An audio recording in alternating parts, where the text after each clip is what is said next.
Good morning, everyone. Good morning from Canada. Um, Hi, Dominique. Good to see you again. I hope you're enjoying the Dominican. Good. We're just going to give this a few more minutes. It's about 3 minutes to 10 o'clock, so we'll let a few more people get the chance to join in. Make sure to turn your cameras on when Eric arrives so you can see your beautiful faces, and we will get started shortly. So, hey, Main Bob, love the background. You must be cold. Yep, it's cold up here. Actually, I need to get a new picture because last night the lake skimmed over with ice. So it's all ice now. Oh, yeah. Yeah, it's that time of year. You probably have that up there too, huh? Yes, yeah, it snowed. It's all snowy and ready for Christmas, so. All right, we'll get started. We'll get started shortly, everyone. We'll just give everyone a few more minutes to join in.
Welcome, everyone. Welcome.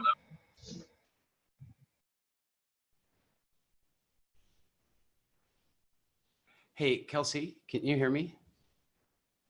Yes, I can. Yep. Can we make sure that all of our Zoom meetings are set up with the breakout room feature? Because I can't seem to find it, and I didn't have it on the BFE or BFM one yesterday either. I do have it here on mine. I do believe you have to be the main host to have the breakout room feature. Okay. I can transfer that over to you if you'd like. No, I don't need it now. It's not, we're not a, yeah. Hold No on. problem.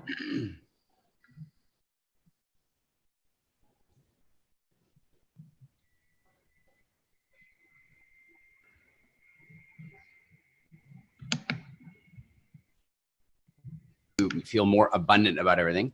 And then the second thing is I'd like you to discuss some of the issues that have come up and come up with a list of questions that we can go through on the call. So Kelsey, if you could set the breakout rooms, and then we'll create about, I don't know, like if there's going to be 5 per person, about 10 minutes for a mastermind on what are the victories that we've had so far. And these victories could be about speaking. They could be about general confidence, general communication, just anywhere where you feel like, hey, I've won a little bit lately.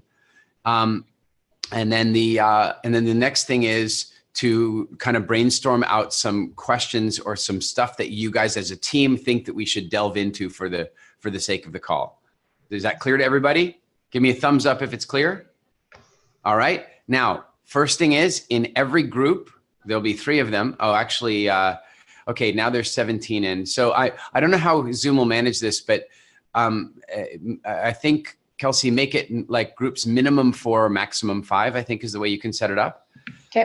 And the minute a group is formed, the group first elects a leader, like right away. That somebody volunteers or whatever, but that leader is kind of responsible for making sure that you move through the people and that everyone is heard, that, you know, like everybody speaks, because I don't want anybody lurking. And everybody, please turn your cameras on, by the way. I see there's a couple here that are not camera on. So go for it, Kelsey. Create the split ups. You have a 10-minute window to discuss victories from the last week and any topics that you think we should be going deeper into this week, this month, this call. Go for it. Okay.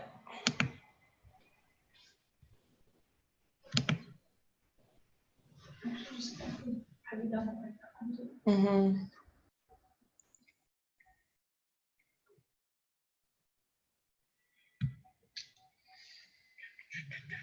Let's see, who do I assign you to? Number 4.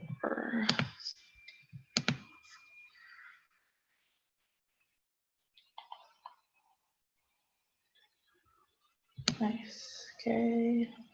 So about 10 minutes. Done and you came with. Very good. Telling you guys can you float or did you just float? I can't float if I want, but yeah.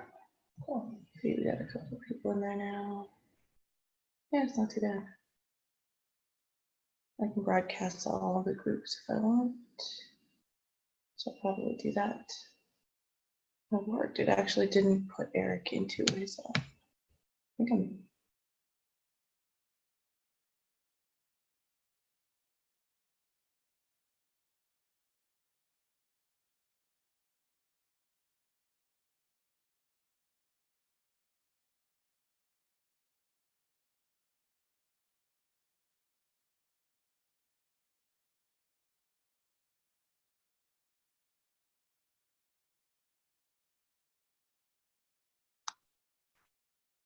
Amazing.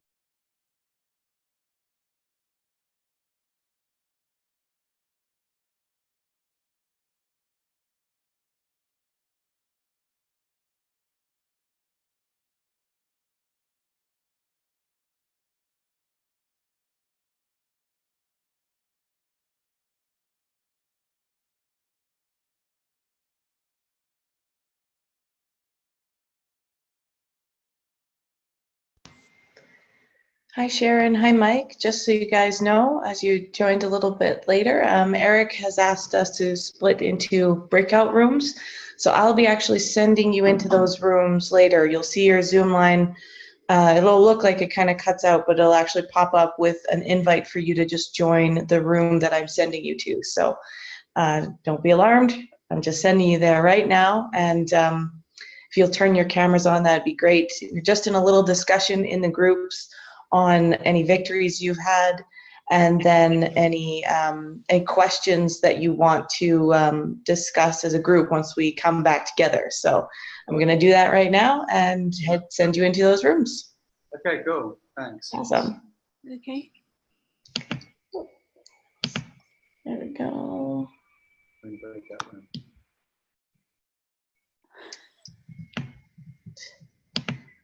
Send you to breakout room 3, Dominique. There we go.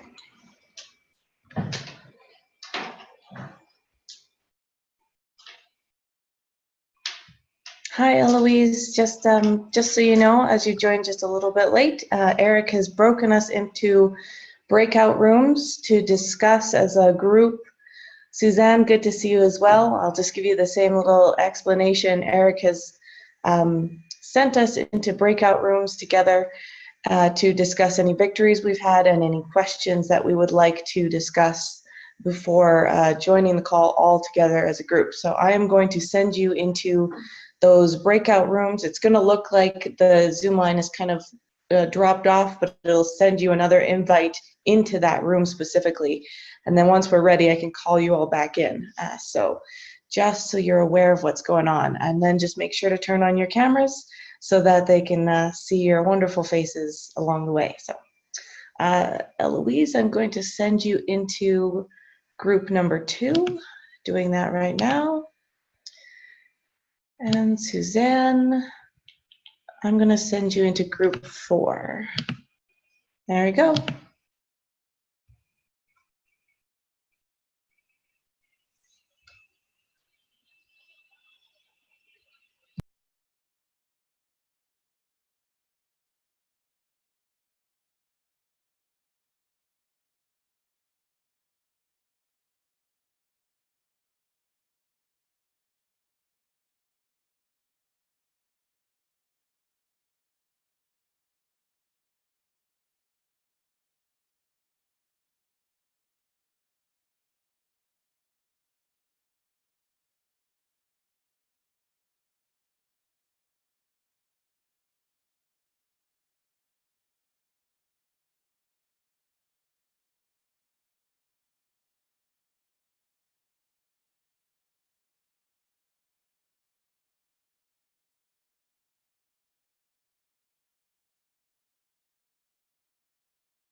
Hi, Anne. Just a quick update for you. Eric has sent us all into little breakout rooms to start our call off this morning. I will send you into those rooms here shortly. I'm just going to give you a quick little update. You will be sent into your breakout room. It'll look like the Zoom line has dropped off for a moment, but it'll actually send you a new invite to join that specific group. And in that group, you're just going to share any victories that you've had so far, along with any specific questions you would like to bring up once we're back all together in the main room. So I believe we have about 5 or so more minutes. So I'm going to send you into one of the groups right now. Let's see. I'm going to send you into, I'll send you into group 1. All right. Sending you there right now. Make sure to turn on your camera so they can see your wonderful face.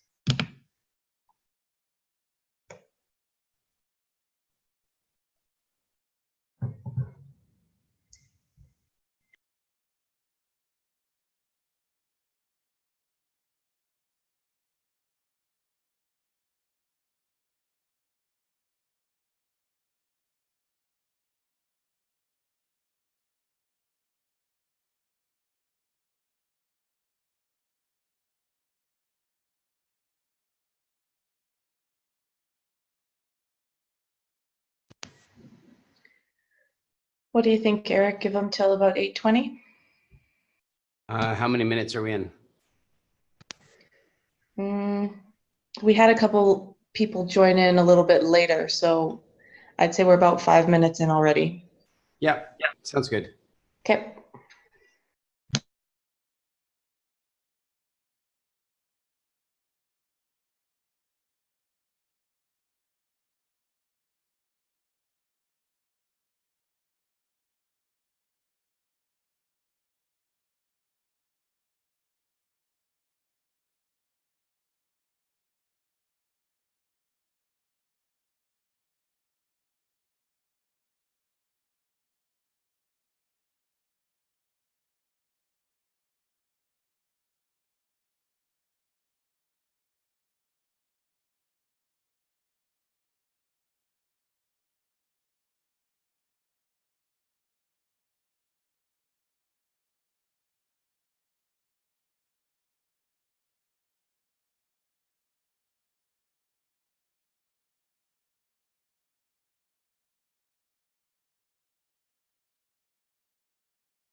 How are you feeling after that?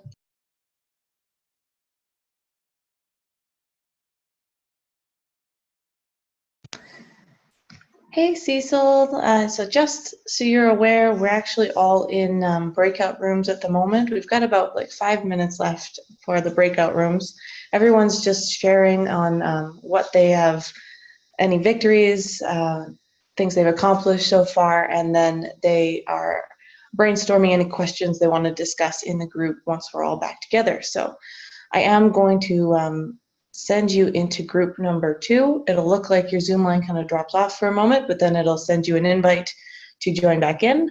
So then you'll have the chance to share and brainstorm with your group on the questions you'd like to submit. So I'm going to send you there right now. Just make sure to turn your camera on so you can engage with everyone else in your group.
All right, Eric, I'm bringing everybody back in.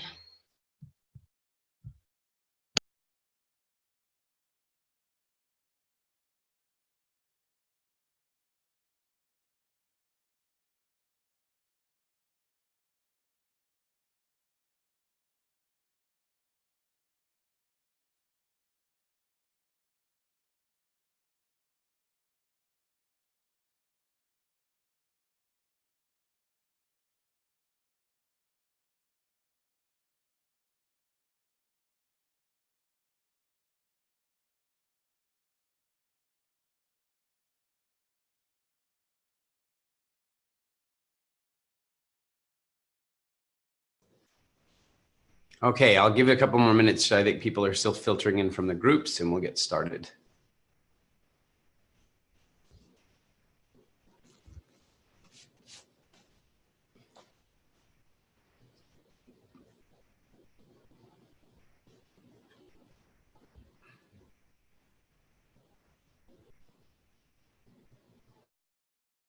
All right, I think everybody should be back by now.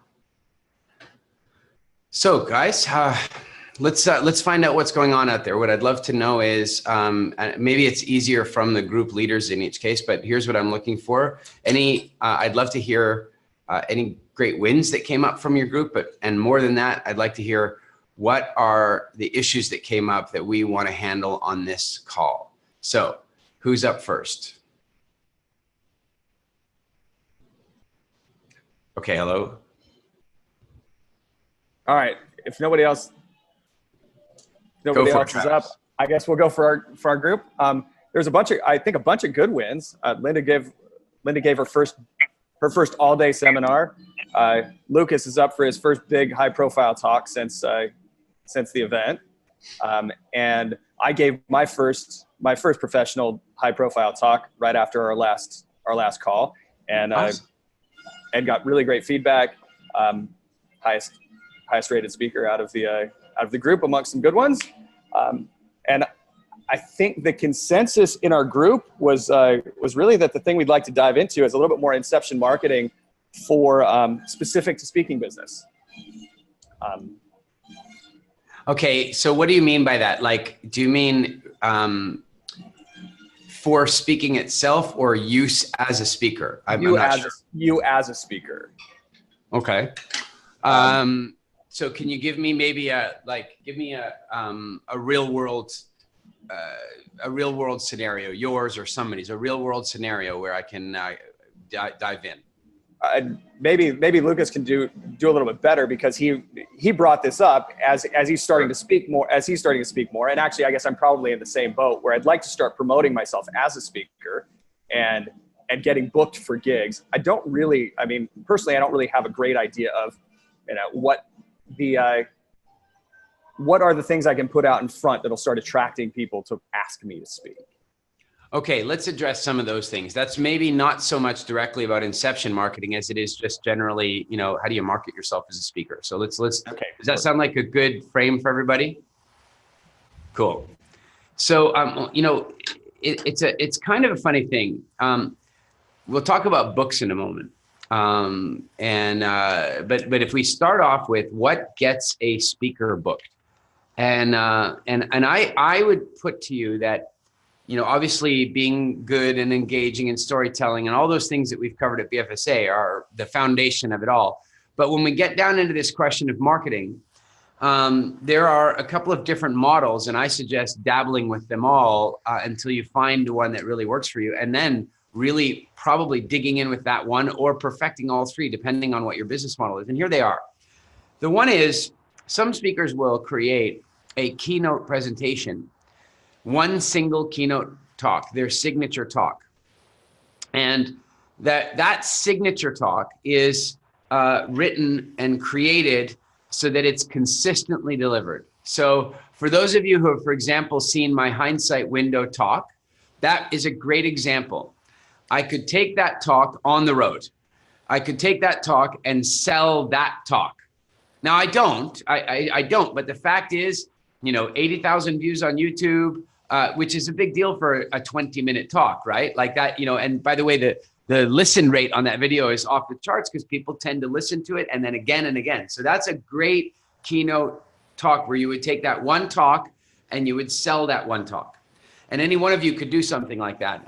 If you were, say, for example, you were a speaker that spoke about sales, then what you would do, and there's this one really funny talk that I do about going shopping in a market in Thailand and, you know, going there and how the guys would take one look at you and roughly try to figure out what country they thought you were from. And then they'd speak to you in the accent that you're from. Like these guys are really good. So when I first got there to Thailand on my first trip around the world, I walked up and immediately assumed American, which is, you know, that's the mild curse of being Canadian, I suppose. But not that being assumed as American is bad. It's just, you know, we prefer to be recognized for our own country ever since George Bush and whatever. The point being is that I'm kidding, guys, a little politics for fun. Eric, But, can you do hello? an American accent? Yeah, there you go. Well, they would then go, you know, how you doing and that kind of stuff. But then I was traveling for quite a long time, for 2 years. And so then I would come back and I'd spent a month in Thailand and a month in Bali, and I'd come back to the same market area. Only now I was like dark with a tan, super dark with a tan. And then they would speak Italian to me. They just switch and they'd speak Italian to me. So they were always gauging and if they thought you were English, they'd be like, all right, mate, you know, and they would do. And so there's this whole talk I do about how they get engagement, how they build rapport, how they negotiate incrementally, and so on. And it's a great talk teaching sales. So I could sell that talk. And any organization that's in network marketing or corporate selling or any of that kind of stuff, they might like that talk because it's going to teach us a skill. And that brings us to the next point, is that when you're creating this keynote talk, you have to think what the ultimate value is. Hindsight window might not make a great talk to sell. It's entertaining, it's valuable, it's spiritually valuable, and so on. But there's no wholesale value in it. People aren't going to make money as a result of it. And a lot of times a good keynote, people are going to have a perception that it's really going to help them make more money or build their business or help their clients build their businesses or whatever the case might be. So my Thailand sales talk, that might be an easier one to go sell, because my pitch would be, let's say I'm talking to Mike and Dominique, and I'm like, hey guys, I know you've got your quorums up and you've got all these like top people. And I think that there's this really great 20-minute talk that I do that will really make them laugh. It'll really make them think, but it'll give them some really solid sales strategies. They're like, hey, that sounds really good. We're buying that talk. So does that make sense, everybody? Were you creating a keynote talk that is super high on PPM, super high on value, and then you're selling it to the ideal target market for that talk? Make sense? Okay. Then the next version is that you do something similar, but it's where you brand yourself in a given area. So you become known as a sales speaker, or as a marketing speaker, or as a business speaker, or as a relationship speaker. And you market yourself into a given area, and you build your vibration, you build your attraction around being like the best in that given topic. And so now what that means is you probably have a number of talks and workshops that are in that particular topic. So you start becoming known as, Chris, the innovation guy, that kind of thing, where it's like they just, like my friend Steve Farber, he's known as the love in business guy. Everybody knows that he talks about how to integrate love into business, and he does it really well. I just saw him deliver a world-class keynote at the BNI conference in Bangkok, and it was amazing. And everybody knows his books have been about that stuff. His brand is about that stuff. He is the love guy, right? So that's the next way you do it. And then the third way, which is complicated, and it can be combined with the second way, but when you start speaking about more topics, it becomes a little complicated. But the third way is generally to brand yourself as an outstanding speaker.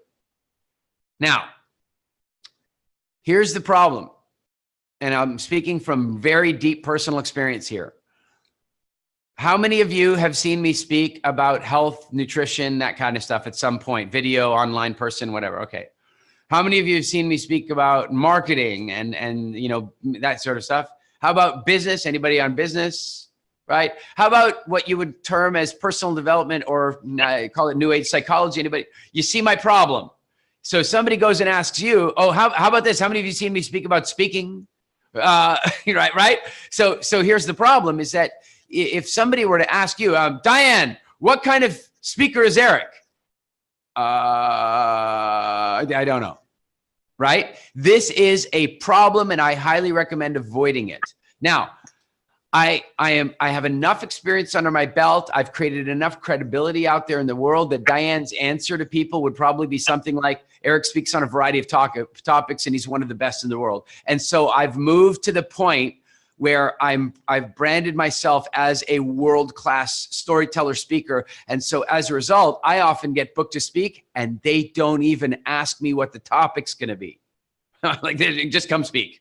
Right? You know, many of you have heard the story about how the hindsight window talk was even created. It's because I spoke at a conference, and my 20-minute talk went so well that they made another 20 minutes in the conference for me. And when I asked the promoter, I asked the producer, I said, well, what do you want me to talk about? He said, anything you want. Right? So that's a really nice brand to have. But I will tell you, it still is difficult. I go to a speaker bureau. If I want to be represented by a speaker bureau or agency, they don't like it. They just don't like it because they don't know how to sell it. So having an outstanding keynote that you can sell shortcuts that problem. And then having a topic that you become deeply known in can shortcut that problem. So what have I done? Well, when I first launched my career in Scandinavia, I only really spoke about business. That's what I did. I just focused on business. That's what I did. In Canada, all my original talks in Canada were all about health. So in Canada, I had a reputation as being more of a health speaker. And then in Scandinavia, I had a reputation of being more of a business speaker. Then what I tend to do is once I've established myself strongly enough under the one frequency, then I will then introduce the second frequency, right? The second thing that they might be knowing me about. So I think in your guys' case, what I would really do all three, but I would start with a keynote that you deliver so well and so consistently with such high PPMs and so much value proposition that they want to book you for the keynote. And then you do that keynote every time you're booked, and you perfect the hell out of it. You have a really nice professional slideshow developed with it. You get your timings down right with it. If you're going to use slides, you know how I feel about that. You should never need them, but sometimes they're helpful.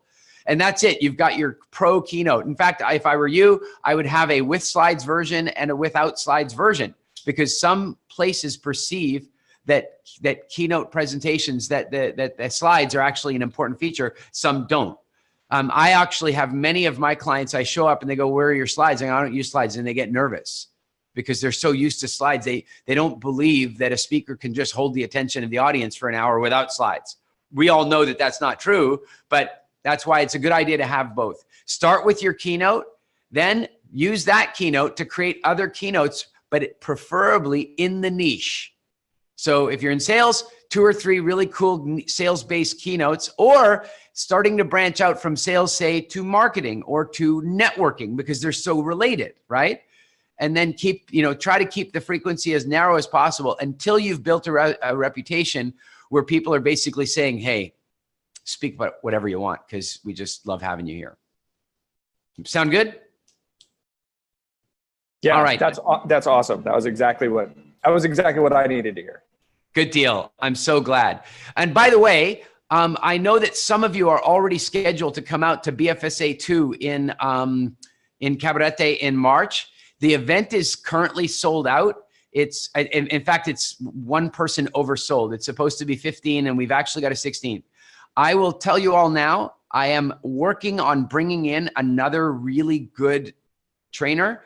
And if I can find the first one that I invited is not available that week, but if I can find another one and it's good enough, I'm going to open up 4 more places in BFSA 2 and allow it to go up to 20. The reason being is that we just had our Azea event here. Mike and Dominique were there. Who else? I can't see. Oh, Ritva. There's Ritva. And we used this venue, and it was outstanding. And we now know that we could, from a venue perspective, we could have the 20. So if any of you are interested in getting booked into that, please make sure you let Kelsey know ASAP. She'll do a waiting list in order of priority, and or let Ryan know. And we'll if we find the next trainer, then we'll open up 4 places. And obviously, they'll go out to our grads first, obviously. So next group, who's the next group? Oh, sorry. The reason I mentioned that is, remember that BFSA 2 is entirely about helping you design a signature keynote. That's the whole purpose of it. It's not a speaking workshop. It's a writing workshop. There is some speaking and delivery in there as well, but it's mostly around you creating a signature talk that you should be able to go out and sell. So that's why I brought that up. Next group, who's up? Group leader, go for it. Leafy. I can't seem to unmute you, Leafy. Oh, there you go. Hi, everybody. So it seems that we had a mix within our group. Some people that have actually attended the first speakers training, and then we have had others that have not attended a live event. So there were some great wins in the areas of the people that have attended. They've already started to establish their stories, cumulative stories, and they've actually done some public speaking engagements. And overall, from what I can gather, that most of us were coaches in some areas and ways. For Suzanne, she noticed that although she hasn't, from our last check-in to now, she hasn't actually done any public speaking engagements, but she noticed when she was at her most recent training and workshop, her quality of questions and engagement allowed her to really have a different level of confidence. And even for a lady, is it Penelope, I believe I'm going to say it. The names were different and unique, just like mine.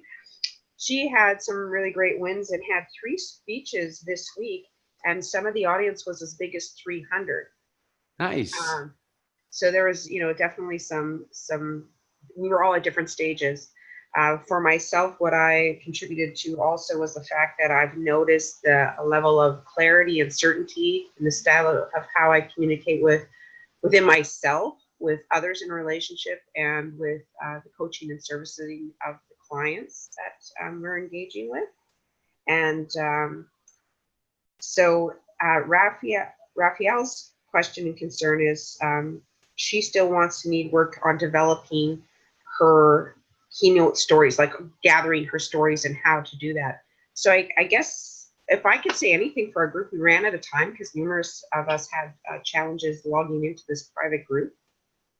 The question would be, I guess, is, where do we go from here? But the question that Lucas posed was so good for the overall that I think it addressed where we are all at. What's the next step? And for some of us, it would be definitely getting engaged in speaker group 1, like the normal one. And then for anybody who hasn't advanced themselves into specializing into their keynote, well, of course, creating a desire and a vision board where they're seeing themselves at that for further engagement. I would think that with definitely where Penelope was with her engagement of having an audience of 300, she'd have more of a unique question, but she was also in transit, so we never got to get that far. Cool. Let me add a little to it then relative to Lucas and Travis's question that'll, I think, matter for your group as well. One of the exercises I want you all to remember from BFSA is the strategic outcomes. Really knowing in advance what your strategic outcomes are. And remember that that's not something you should be simply thinking about right before you walk on stage. It's something you should be thinking about when you create the talk. It's like, or even before that. But the fact is, if you should have your strategic outcomes pretty clear before you go to create the talk, but because it was, by having those outcomes, what it'll be is like a shopping list. It'll help you choose which stories you're telling. It'll help you choose the way you tell them. And it'll help you really make sure that you walk on stage with a good shopping list, that you can make sure you hit that stuff. And remember that one of the things that it's a weird curse of being a really good speaker. And I'm telling you, Many of you still maybe don't see yourself that way. But by the way, how many of you who have done a talk where there were other people speaking, you got the sense, wow, there was a massive difference between you and them, and not just your own mind, but like the feedback you got from producers? I'm curious, how many of you have had that experience already? Yeah, you see that? Like, this is the way it is with BFSA. And so what happens is that the downside of that is you'll get so good that people will think you're unapproachable. You'll get so good that people assume you're not bookable. That happens to me all the time. People like, they go, oh man, I wish I booked you for our annual conference last year. I go, why didn't you? Well, could we have? I'm not kidding. That happens all the time. And I've had it also where I've had people organize big TED conferences, and this is a really interesting one. For a long time. Hang on, I'm getting a little feedback here. Can you sort that? Okay, good. Sounds like it's fixed. But for a long time, I've been really public about not wanting to do a TED Talk yet. I just didn't want to. I had reasons strategically for not doing one. And so I tell that story. Well, the number of people who have come up to me over the last couple of years and go, yeah, we had this awesome TED conference. We had 3,000 people, blah, blah, blah. And all the way through the conference, I wished you were that you were speaking there. And I'm like, well, why didn't you invite me? Well, because you're not available for TED Talks, right? Like, my stories have an impact months, years on. So when you do your stropping list, like one of the other ones is, I found, like, we made a decision that I wanted to get on a lot more podcasts, right? So, but I found that there are all these people with podcasts and web shows and what have you. And they'd be like, they'd come up to me, and no kidding, they walk up to me like this. I have a really big favor to ask. I know it. But would you be on our podcast? We have like 10,000 downloads. Really, it's a good podcast. And they start selling me the podcast, like, oh, we really want.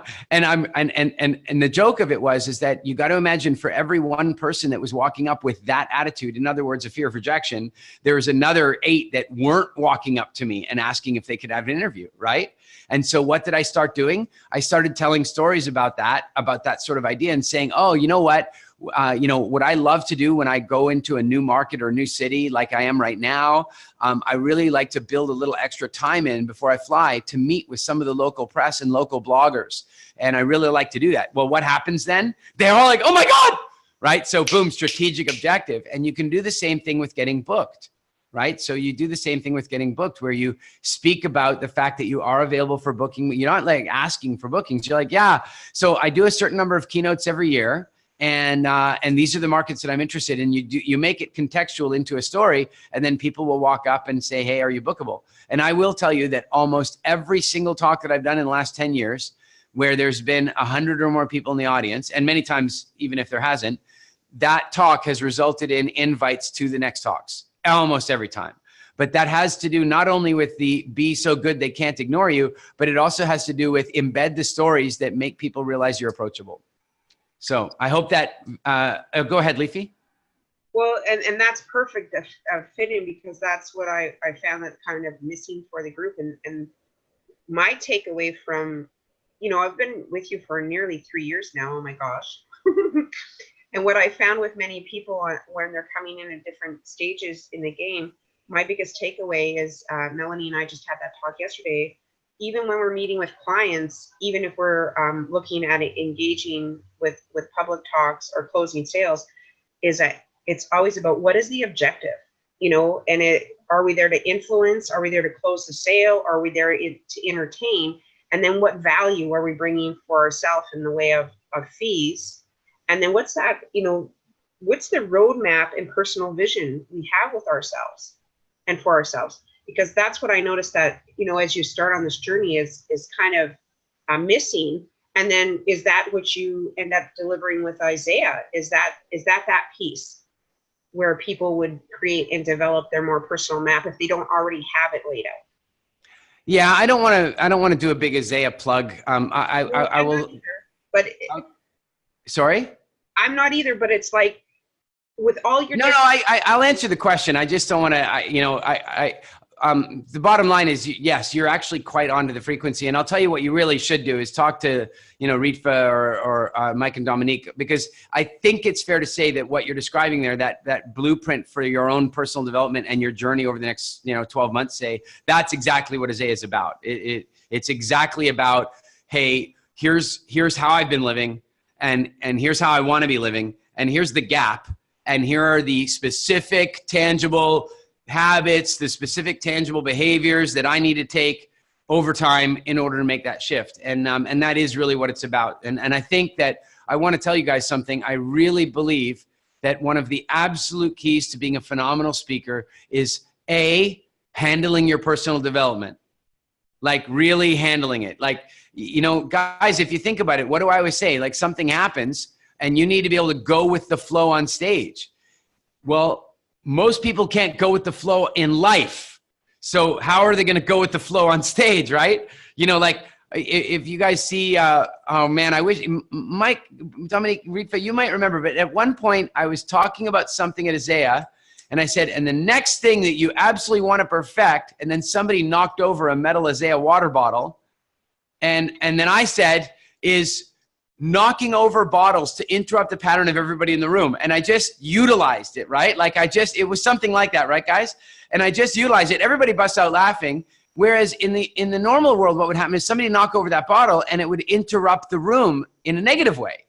But so the trouble is that in order for me to do that, I have to not respond in a negative way first.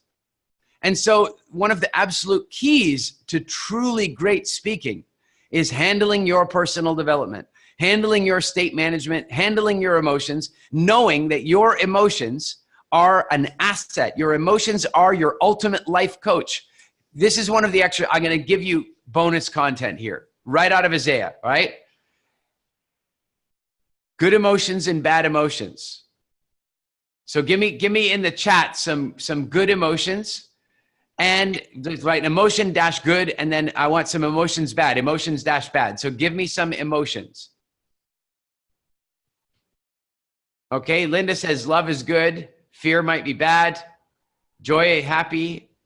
Lucas says no such thing as a bad emotion. Anger is bad, anxiety bad, appreciation good, inspired good. All right, now, when we do this with a much larger audience, we can come up with a massive list of good emotions and bad emotions. It's amazing. But of course, Lucas is absolutely right. There are no bad emotions. There aren't any. All there are is unchecked emotions. Can happiness be bad? Sure. You don't, I mean, there's all those old movies where the people release nitrous oxide, that's the laughing gas, into a room while the bomb is ticking down. And so they're laughing while they're trying to defuse the bomb. Happiness in that situation is not good, right? Now, so any emotion unchecked, any emotion not handled can be bad. And every emotion handled is good. And so one of the examples I really like to use is shame, because most people think of shame as a terribly bad emotion. But what I want to suggest to you is that shame is what makes you an outstanding human being as long as you don't let it run your life. Shame is what makes us keep our word. It's what makes us live our word and be true to ourselves and true to our friends. But shame unchecked makes us feel bad, makes us, respond, holds us back from what we really want. One of my favorite examples this is a really interesting topic, but shame is robbing the vast majority of people of having an outstanding sex life. I'm sorry, it's just how it is. Right? They don't, like, I saw this great talk by Dan Savage, and he says, gay men have a much better opportunity for a great sex life than heterosexual people for one reason. And that is they have to get past the shame. You see, heterosexual people go on a date, they meet, if they're interested, they know it might lead to sex, and they know what sex is, because sex is like, what? A little kissing and foreplay, some touching, and then it's going to be intercourse. It's like a thing. It's you know what it's going to be. There might be a little nuances here or there, but with gay men, it's a totally different conversation, because there are a variety of different will and won't do's. And so they go on a date, and during the date, they got to go, so what are you into? They got to go past the shame. They got to just get it out. And so now, as a consequence, by the time they get to intimacy, they get what they want. How many of you have ever been intimate with somebody and you just weren't getting what you want? Anybody had that experience? Yeah. So one of the reasons is that you didn't ask. Why didn't you ask? Shame, right? The Catholic Church. I'm sorry. Some religious organizations may have given us some shame about stuff. And so I think that personal development piece is a really, really big deal. All right, one more leader. Diane, you're up.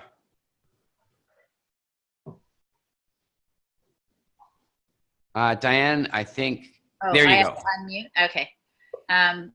Had Andrew and Sharon and Vesna, and we were talking about a number of wins that people have been having. Sharon focused on an experience where she had no problem with everything, including like what could have been a totally disastrous experience, and she just had so much fun with it, which was awesome.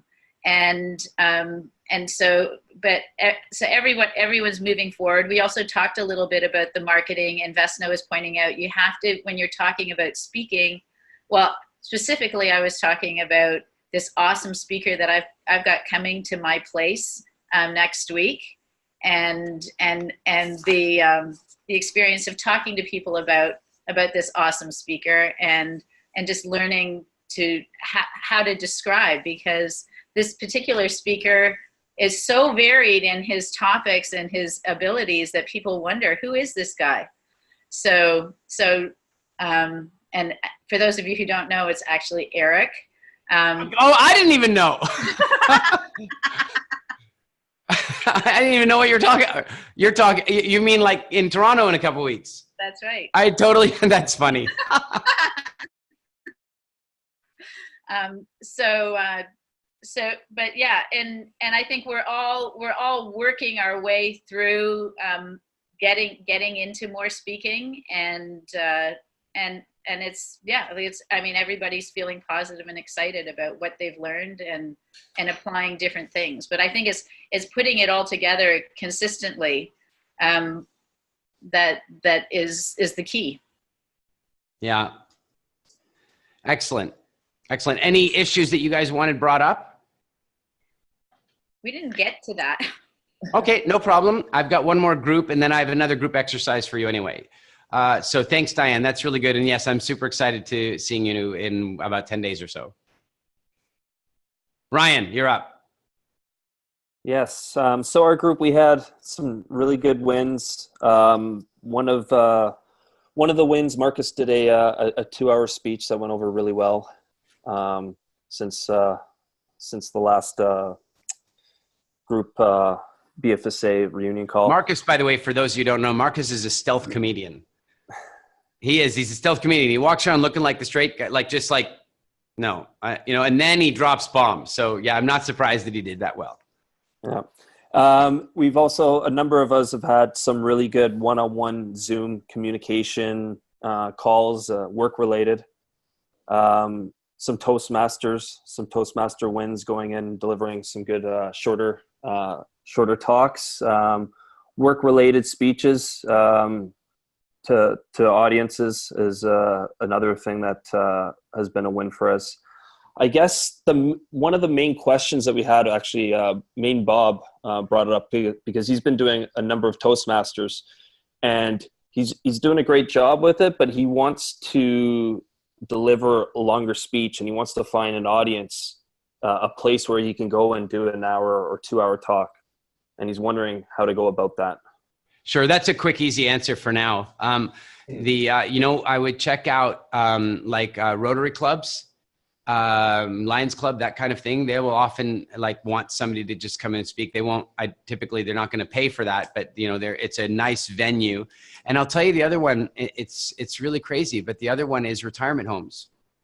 If you go to a retirement home and you say, hey, you know what, I've got this talk that I like to do, and it's got slides in it, and I'm really looking for a venue to practice it, and I think it could be really entertaining.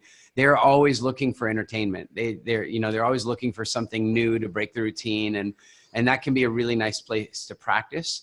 And then the other version of that is that and this is the tougher one, but it's the get okay with booking yourself a talk. Go down to the local community center, go to the Chamber of Commerce and say, hey, I've got a talk I want to do. And see if they can't give you a room to do it in, and, just kind of book your own thing. So I think there's some strategies there.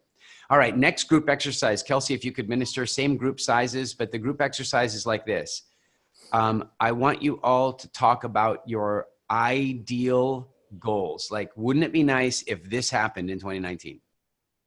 What are some of the kick-ass, amazing, mind-blowing things that could happen to you in 2019? So you're basically each one is gonna go and you're gonna say, wouldn't it be nice if in 2019, this happened and I got to do this and I managed to do this and my video got this many views and I got my book, or whatever it is that's a thing for you. What are some of the milestones that would let you know that you kicked some truly good butt in 2019?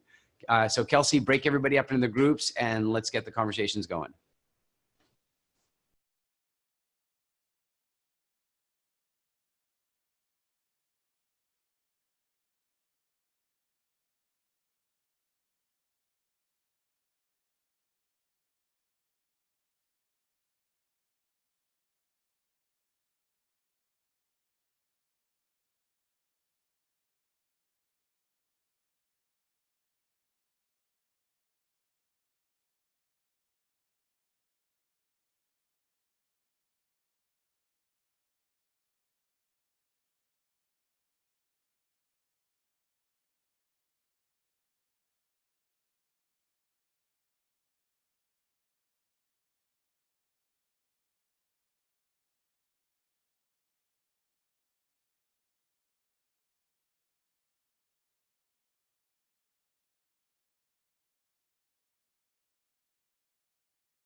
Proper messaging. Like, I think one of the biggest mistakes that has been made in that space is trying to name the environmental destruction that Sapiens is wreaking upon the planet as a climate related issue.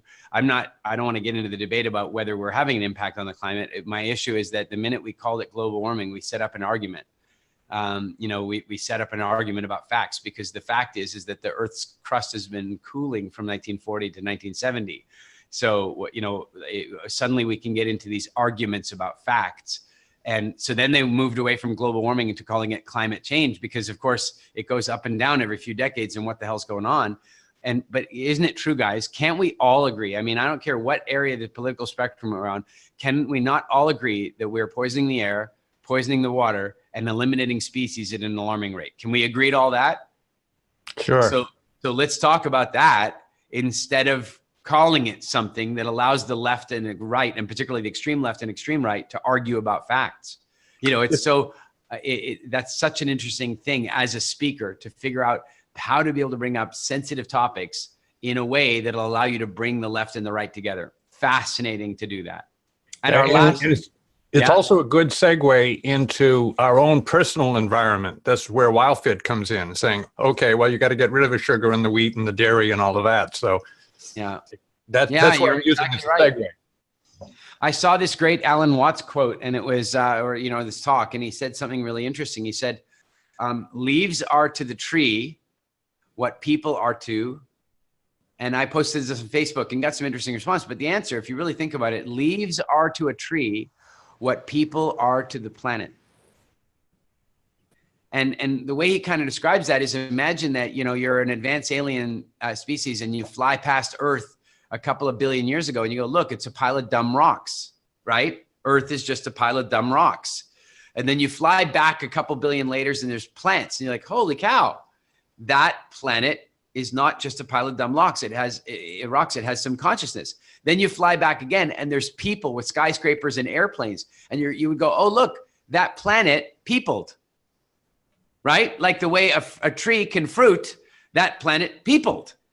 And I find that fascinating. And then, of course, you know, it relates to this whole issue of the environment that little thin blue layer that we live around in the planet. Like everybody's like, we have to save the planet. No, we don't. And the planet's going to happily keep zipping around the sun long after sapiens have left, right? We don't have to save the planet, but our biosphere.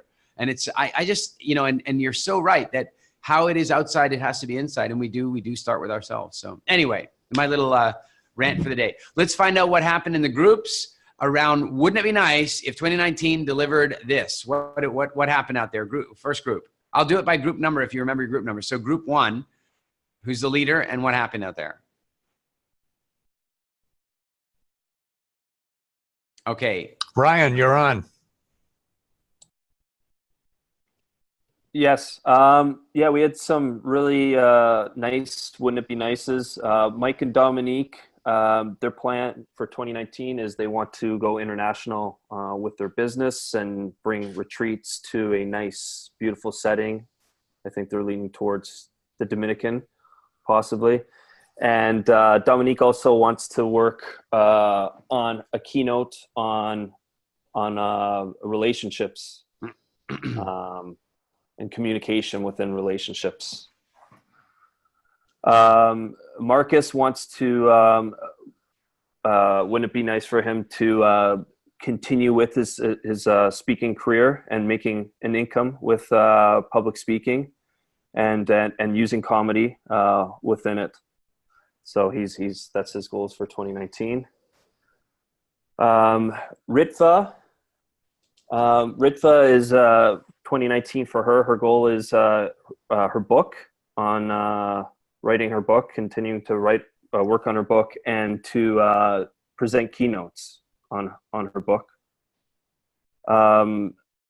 Main Bob wants to get out there with his health talk and do keynotes and get, I think it was 100,000 views on YouTube on one of his talks.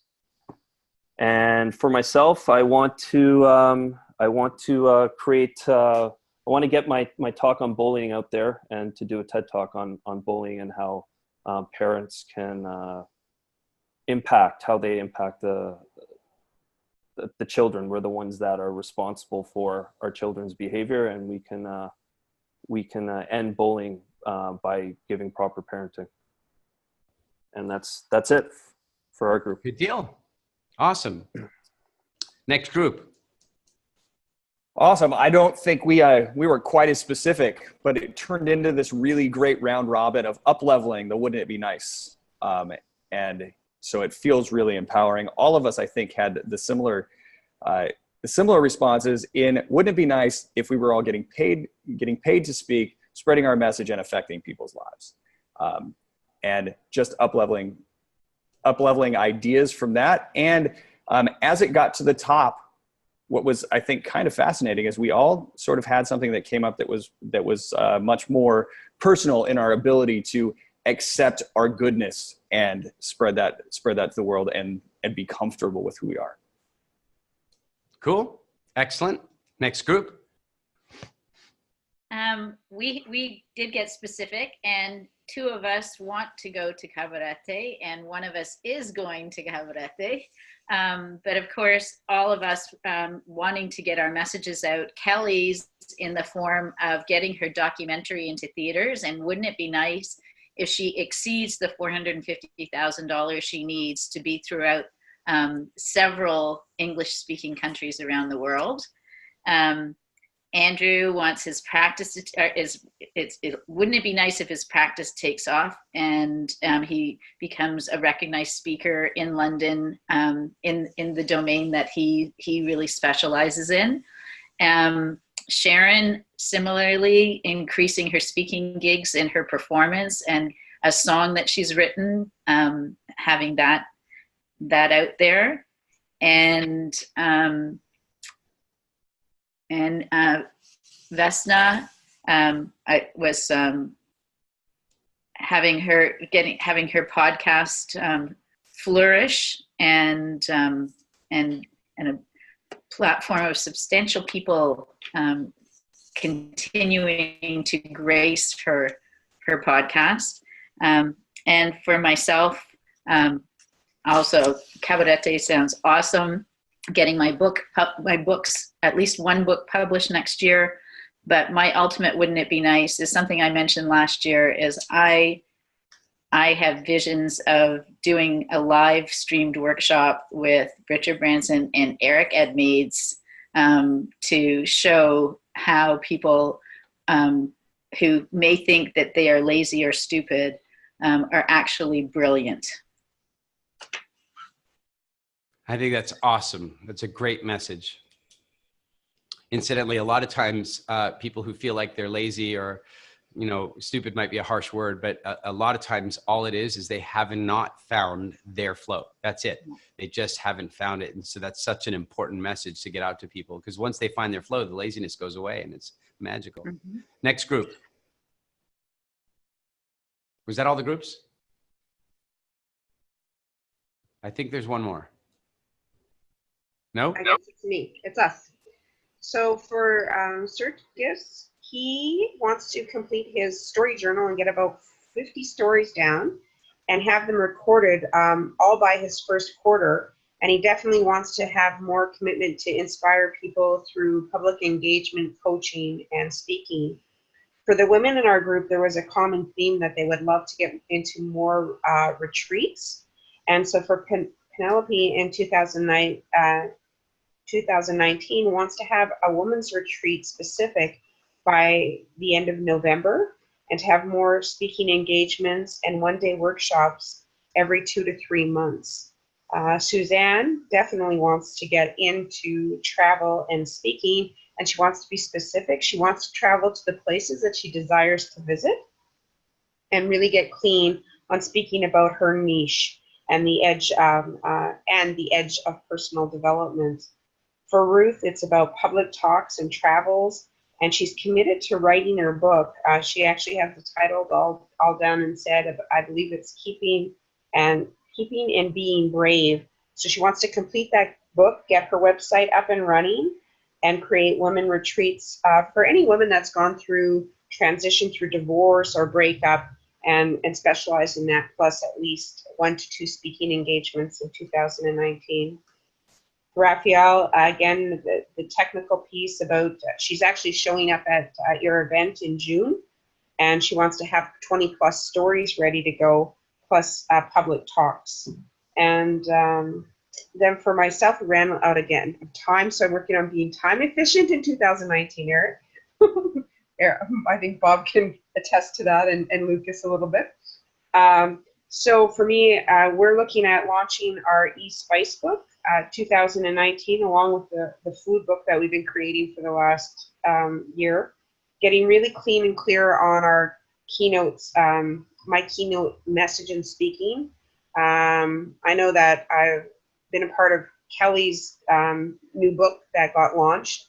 So just figuring out what that niche and how it aligns with my passion and purpose on health and well-being, and at the exact same time feeling my heart's desire in helping the kids be well educated and versed in what real food is, and launching lunch program and garden project, and getting people engaged back with the roots in nature, and that everything comes from the garden to the table, and more holistic connection there. That's good deal. That sounds like good stuff. Oh, and Suzanne said, and my podcast too. So she's got a podcast up and coming.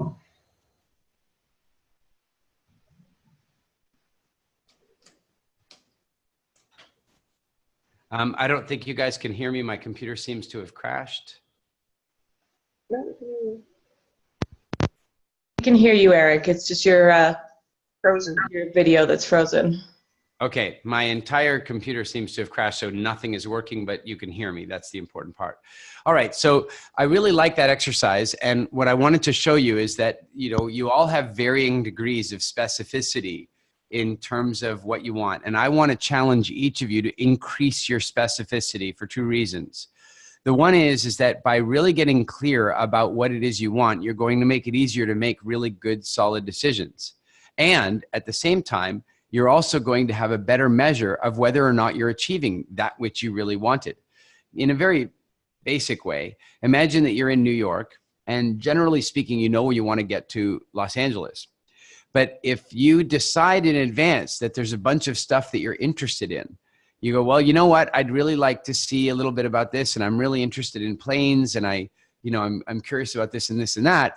Then as you're driving, you're going to see signs, and those signs are going to be activated by you knowing in advance that those things are interesting to you. And so it's going to help you to choose decisions better.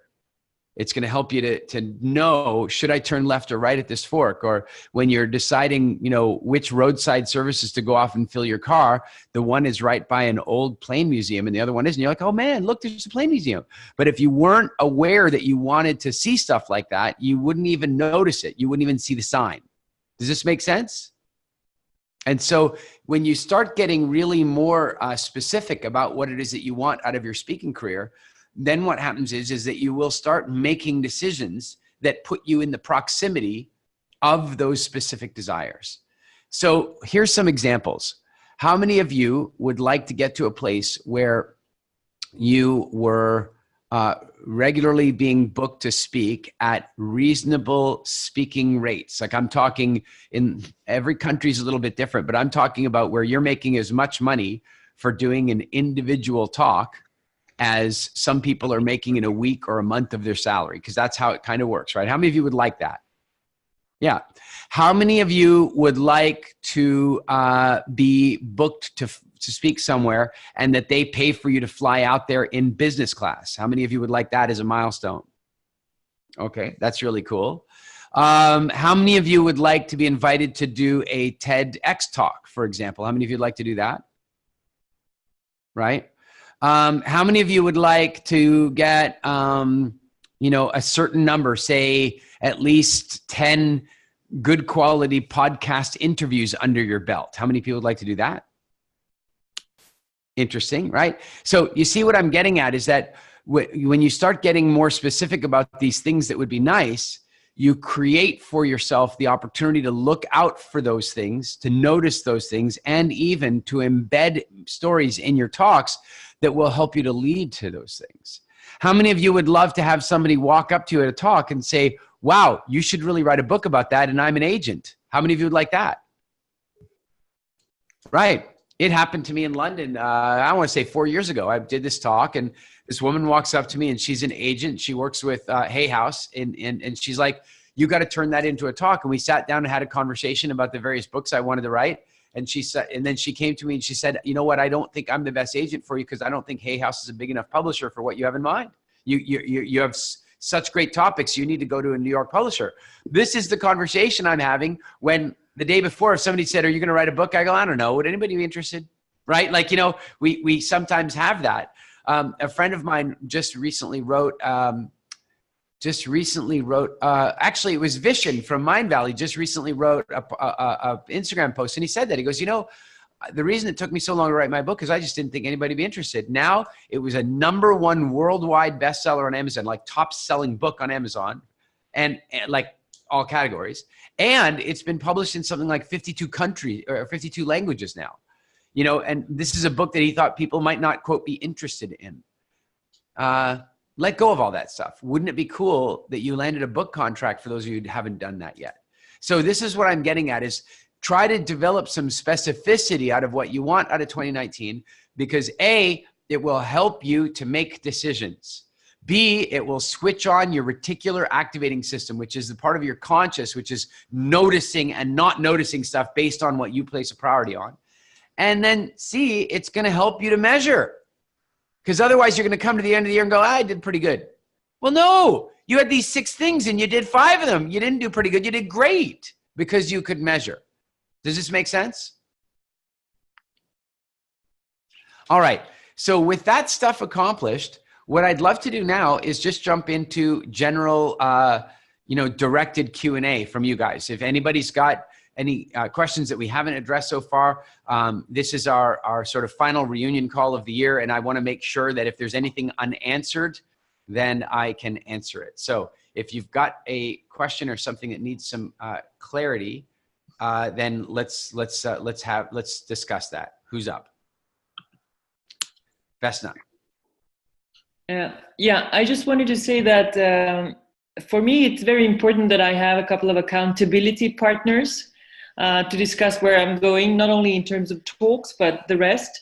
Like Chris Baldwin that we had in Tallinn, for example, we've been having meetings and so on, and that helps a lot because it keeps you accountable. You almost feel ashamed if you haven't, done things in between. And also looking at his bold, TEDx talks and stuff that he's been doing is also inspiring, So I think that's fantastic. But the number one issue that I have since a couple of months ago is that I keep polishing what is actually the message I want to give at that key talk.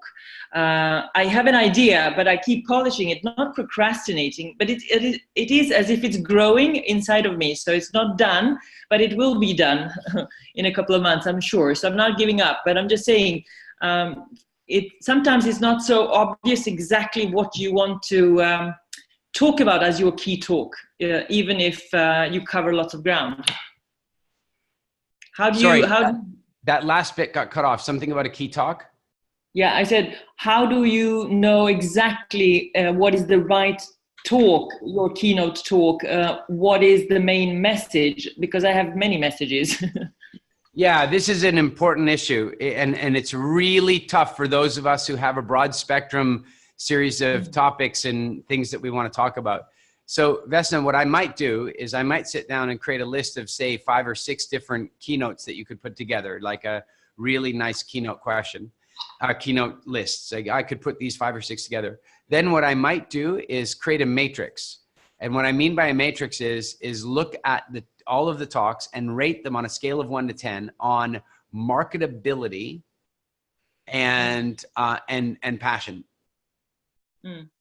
So let's say you've got talk number 1 and its marketability is an 8 out of 10, but your passion for it's like a 4 out of 10. Okay, well, that'll give you a score, maybe, and then if you got another one where the marketability is 6, but your passion is a 9, then you're getting a sense of how you might choose which of those talks is the one that you should first focus your energy on.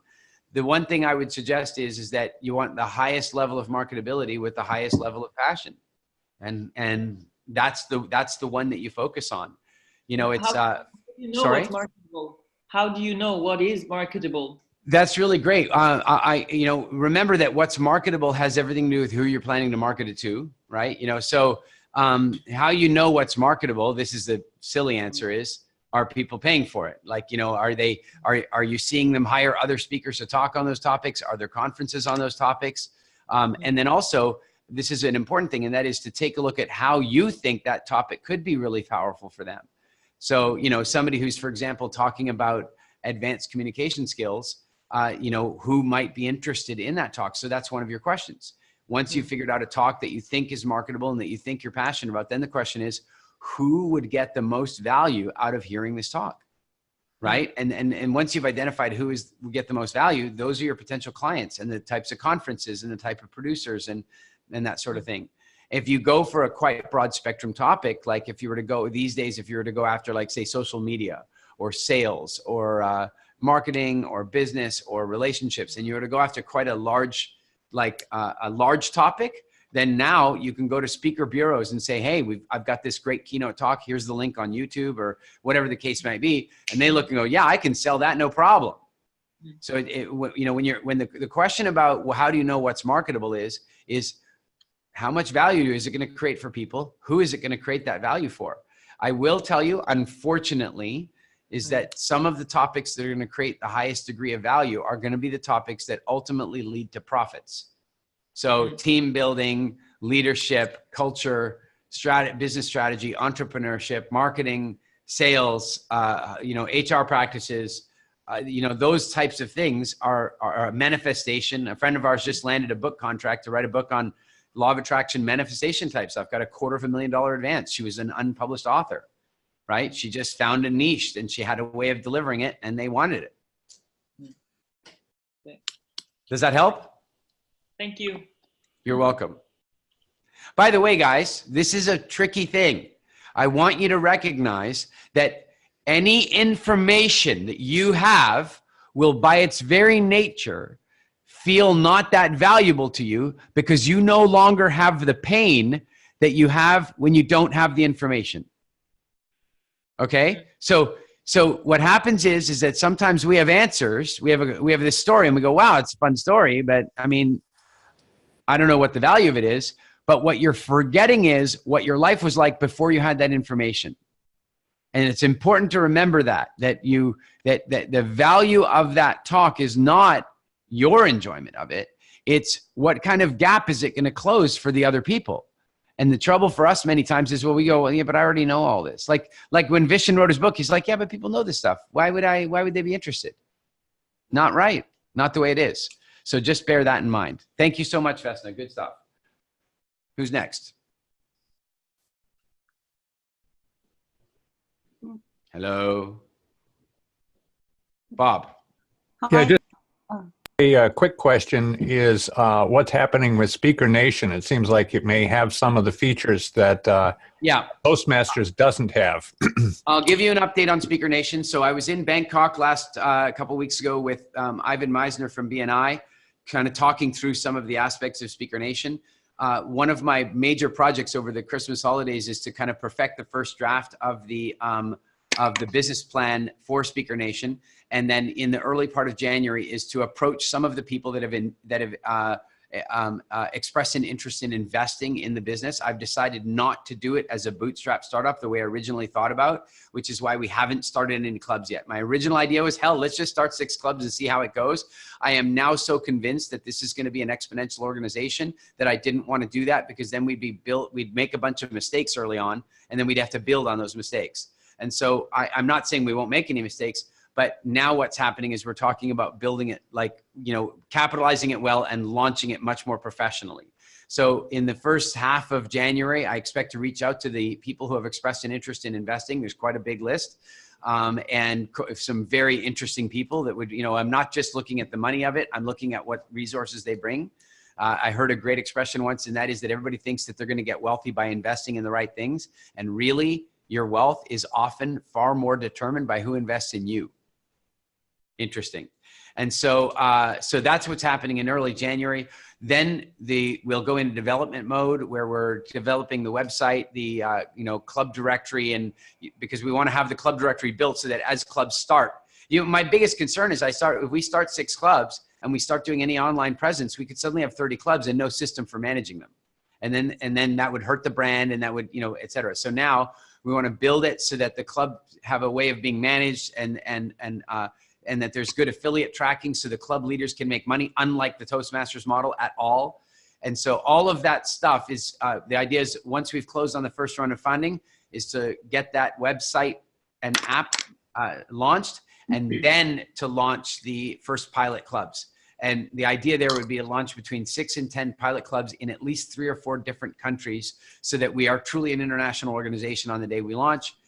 Right now, my feeling is we will not launch a single club before March 1st. I'm not saying we will on March 1st, but I'm kind of loosely, that's my target. But until I've gone deeper into the business plan, I won't have that.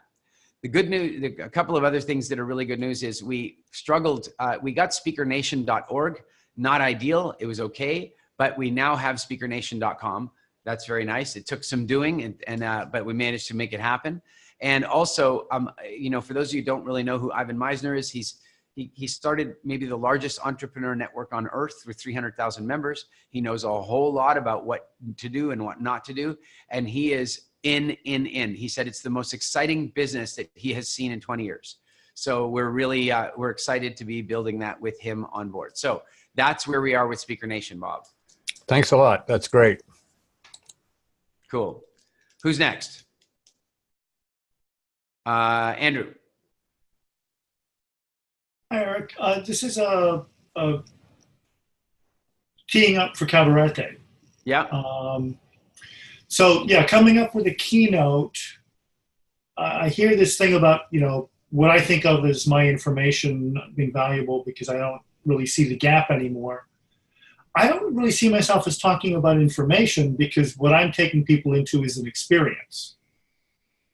I can't really give people the tips and tricks kind of style of marketing because I have to kind of sell them on the idea that when you go deep inside and use the shamanic principles and things and tap into the wisdom of the universe, dramatic things happen.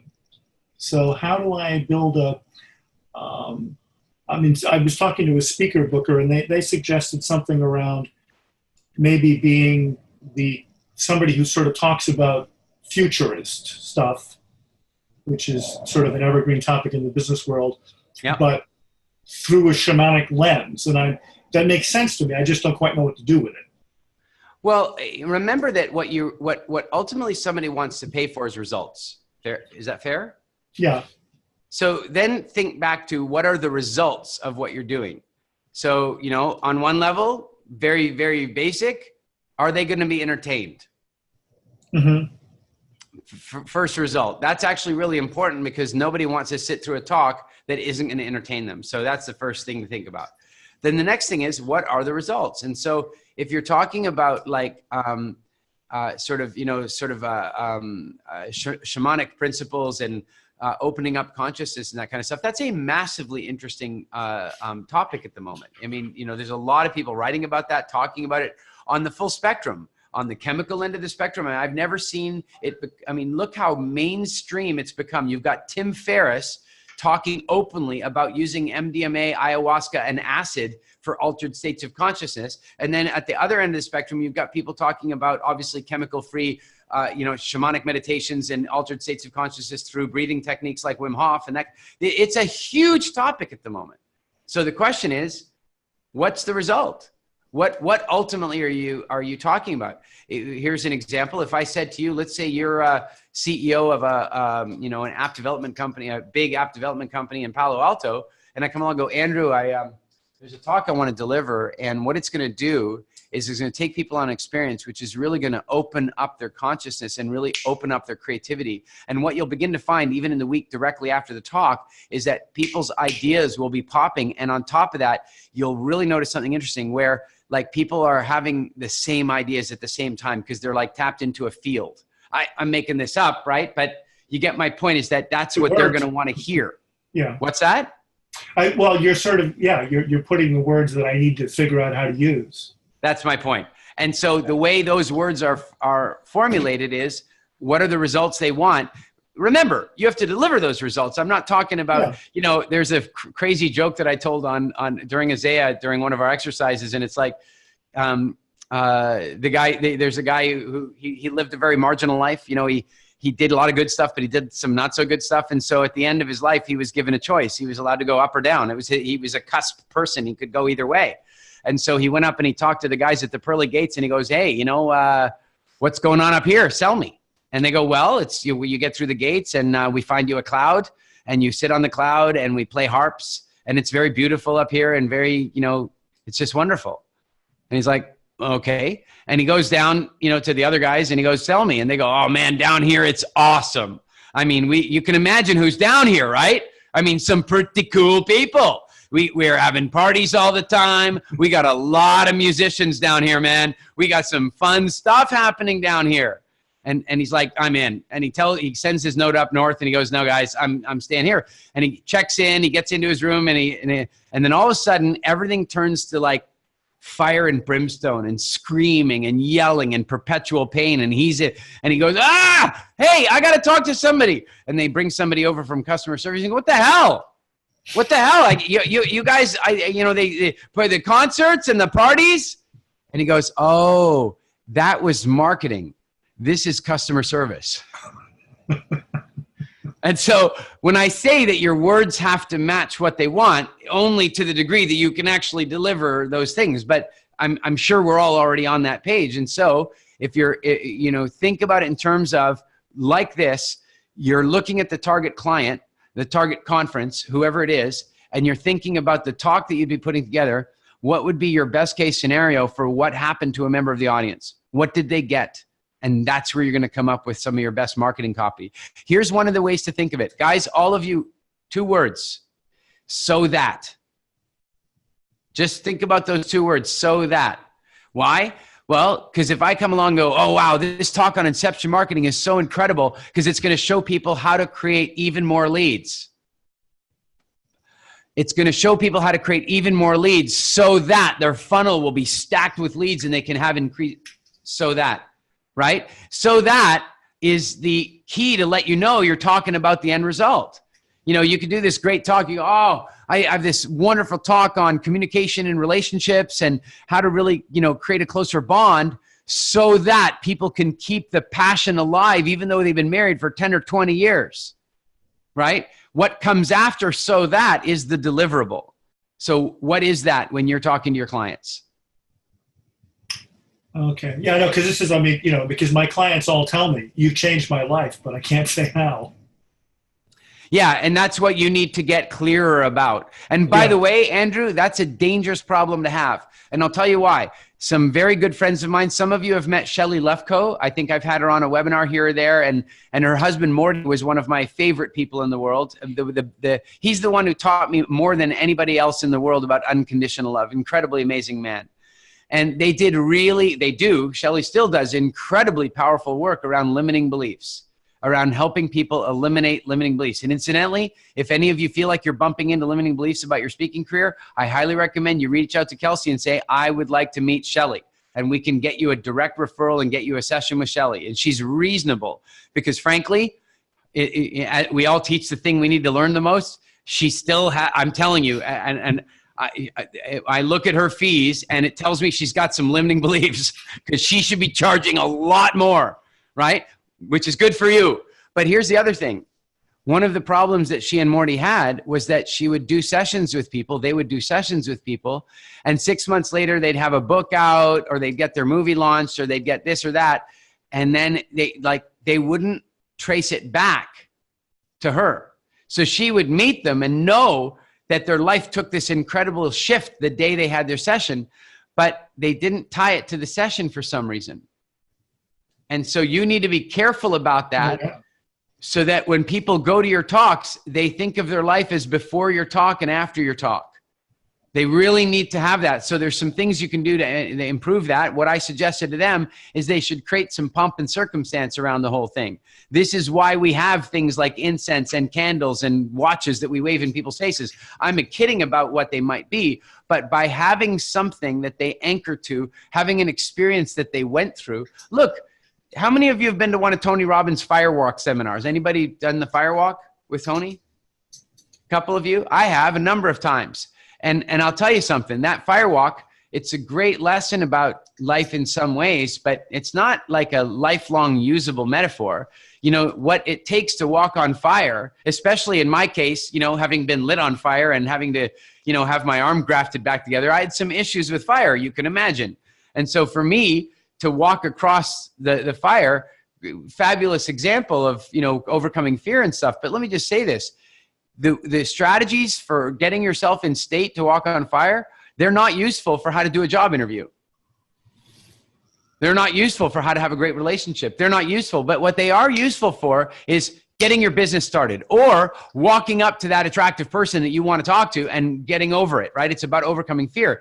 But I'll tell you what that Firewalk is even more useful for. Making sure that you completely remember the experience you've just been through, right? You go to one of Tony's seminars and a million things will happen that you won't remember, but your life will probably shift in some ways. I would say that it's fair to say most people have some kind of shift, but they will all be able to go back and go, oh yeah, I walked on fire. And so Andrew, I think what you want to do is make sure that there's something about your talk where they go, oh yeah, that was the day I met Andrew for the first time. My life, there's before Andrew and after Andrew. And by the way, that might sound really grandiose, but I am well aware. My internal humility clock doesn't even like what I'm about to say, but the fact is there are people who come to me and effectively what they're selling is, Eric, there was my life before I met you and there was my life after I met you. And it's a different thing. That's what you want. Make sense? Yeah. Thank you. Cool. Who's next?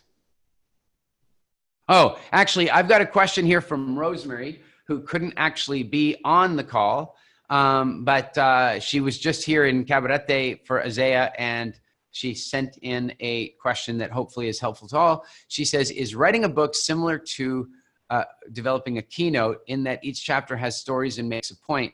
Are there similarities? If so, what are the common elements? I wonder how keynote and book would dovetail. Can you give me an example? Thank you, Rosemary.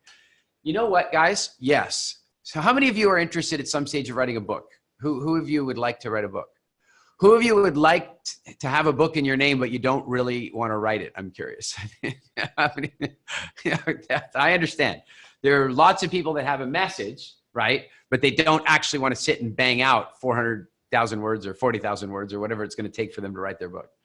So Rosemary's question is really good. And I got a great lesson from this. If you consider myself, how lucky I feel that John Gray, who wrote the Mars Venus books and 28 other books or something, is a good friend of mine. And one day we were talking a little bit about, one day we were talking a little bit about, writing and that sort of thing. And he says, well, Eric, the way you're describing your book right now, it sounds a little academic. And if I were you, I would be inclined to write the book the way you do your talks, because I've seen the way you do your talks and it's so engaging. And I would just write in that same voice, more or less. Obviously, spoken grammar is a little different than written grammar. We're not talking about that, but the overall structure and style. And so I went back and looked at the early versions of the WildFit book, and I was like, holy, he's so right. I was writing in this academic, above voice, and then all of a sudden I rewrote everything I'd written. I rewrote it. And I rewrote it the way I do my talks. And the few people that I've allowed to look at are like, okay, no, this is it. This is the way you do it. And incidentally, I am right now in development of really properly now in development. I have an agent working on one of the books. I'm just getting ready to talk to an agent that a few of my friends recommended to me. She's one of the top agents in the world on 2 other books. And just so you guys know what the books are, and this is, working titles and what have you, but the one book is a sort of a master Bible of business freedom. It's the entire business freedom concept in a book, and to guide people through the process, and which is quite a serious book to write. But you know what? It's going to be delivered very much the way the Business Freedom 365 program is delivered. Each chapter is going to have a clear focus. There's going to be stories that tell points, and points that are firmed up by stories, and so on, just like I would do in a talk. And then the other 2 books are The Stage Effect, which is almost finished. It's about 70% written. And it is a book about the power of the stage effect, why the stage effect is so strong, how to use the stage effect, and how specifically to be a truly great speaker. And the working title of that right now is The Stage Effect. And then there's some secondary title that we haven't sorted out yet. And the third book that is in, 4. The third book is Post-Diabetes, which is a book that we're working on in the WildFit universe around people ending their type 2 diabetes challenges. And then the fourth book is the WildFit book, which we've been holding off for a long, long time, but it looks now as though we're going to move forward with releasing it. None of these books will see a bookshelf before 2020. You need to know that if you're going to write a real serious book and you want to get it out there onto major shelves, you're talking about, sort of an 18-month window before that starts happening. But if you're going to go after self-publication and that sort of stuff, you can obviously do it a lot faster. So Rosemary, I hope that ultimately answers your question, that yes, I believe that, Leafy, I have had a number of people protest loudly when I've suggested that I might get the audiobooks done, but I'm not going to read them. I'm going to sit there and read my bloody book into a microphone. And they've protested loudly. And the loudest among them has been Elise. And so it looks like at least the first one I will actually read for the audio myself. I don't, it's not my favorite idea to sit in a studio and read an entire book into a microphone, but it seems like maybe it creates a better connection that way, and so on. So anyway, that's currently the plan, Leafy, is to do at least one of them in my own voice. And if I enjoy that process, and if the feedback is good, because guys, there's something to be said about having a professional actor, really jump in and okay, never mind. You're in that other camp. I'm not talking to you. All right. Stop it right now. Vesna, yes, there is some film stuff in development as well. You know, I have a fictional film, which is another topic, and who knows whether that'll happen. It's a very hobby-based thing for me. But we do have we are working very closely with a top television producer on the production of a Wild Fit docuseries that'll result in both a 13-week like exploration of 50 people going through WildFit, and it'll also produce a 90-minute video. And Netflix has already expressed a very strong interest in both of those, so we're excited about that as well. So there's a lot in development at the moment, for sure. Cool. Who is AI, please? Oh, sorry, I see that now. Sharon, it's artificial intelligence. It's a bit like what Donald Trump, no, I'm sorry, I can't help it.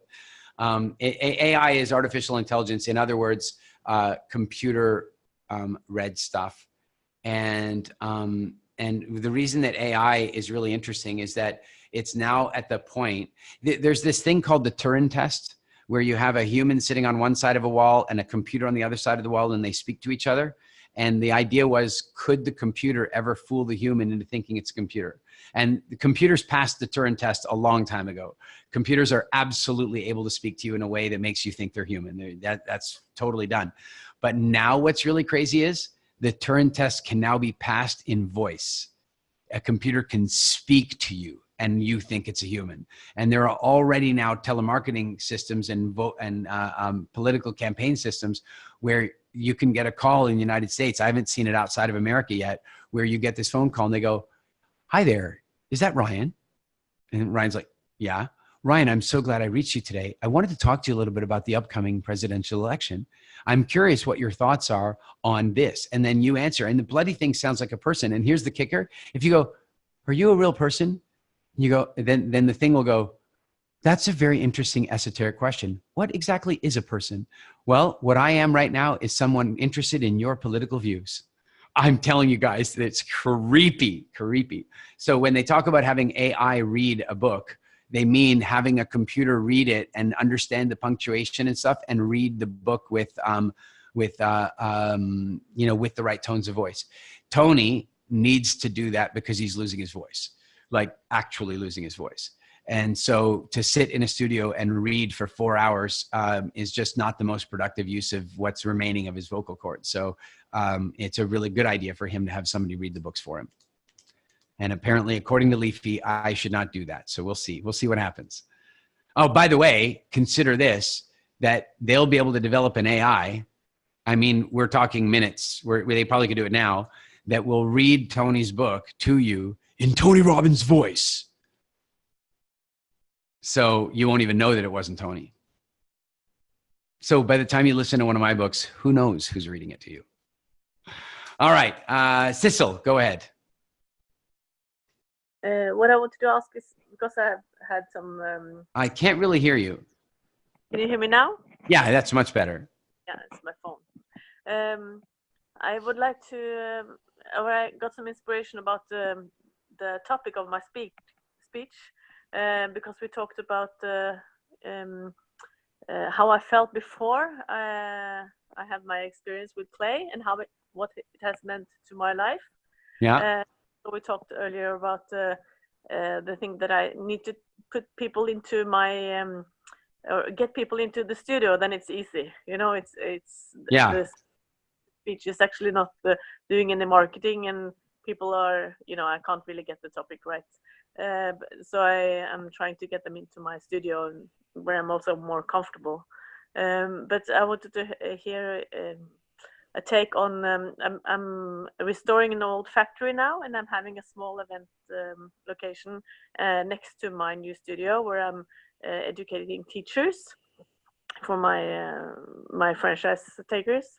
And I would like to hear your take on how I can give them that experience that you're talking about, that it's a life-changing experience, or that they will have it, because it's a long-term thing with clay, but I would like to have them feel that in one speech, or at least give them some incentive to try it out some more.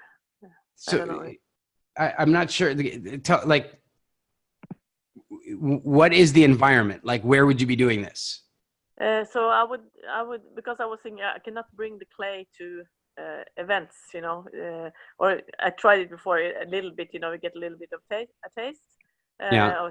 or experience with it. But I would like people to come to my event place, and I will have other speakers there as well.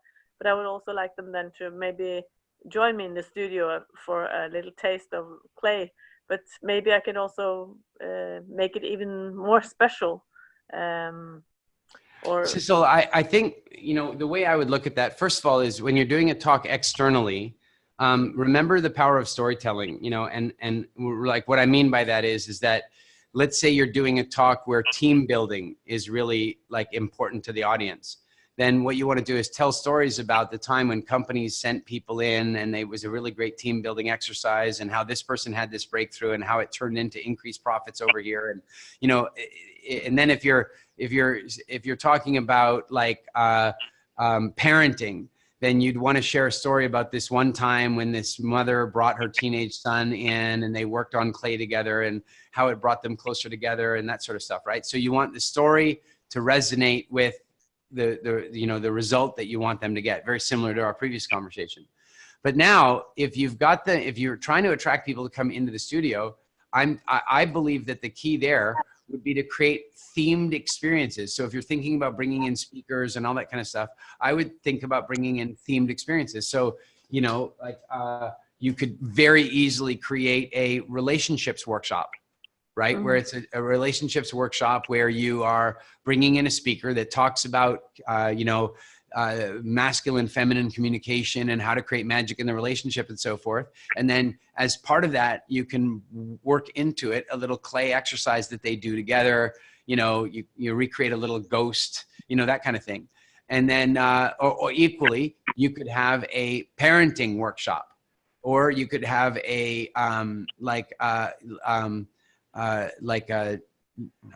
parents and kids workshop where it's like, this is a workshop for you to come with your children, or you could have a workshop on dyslexia or ADHD.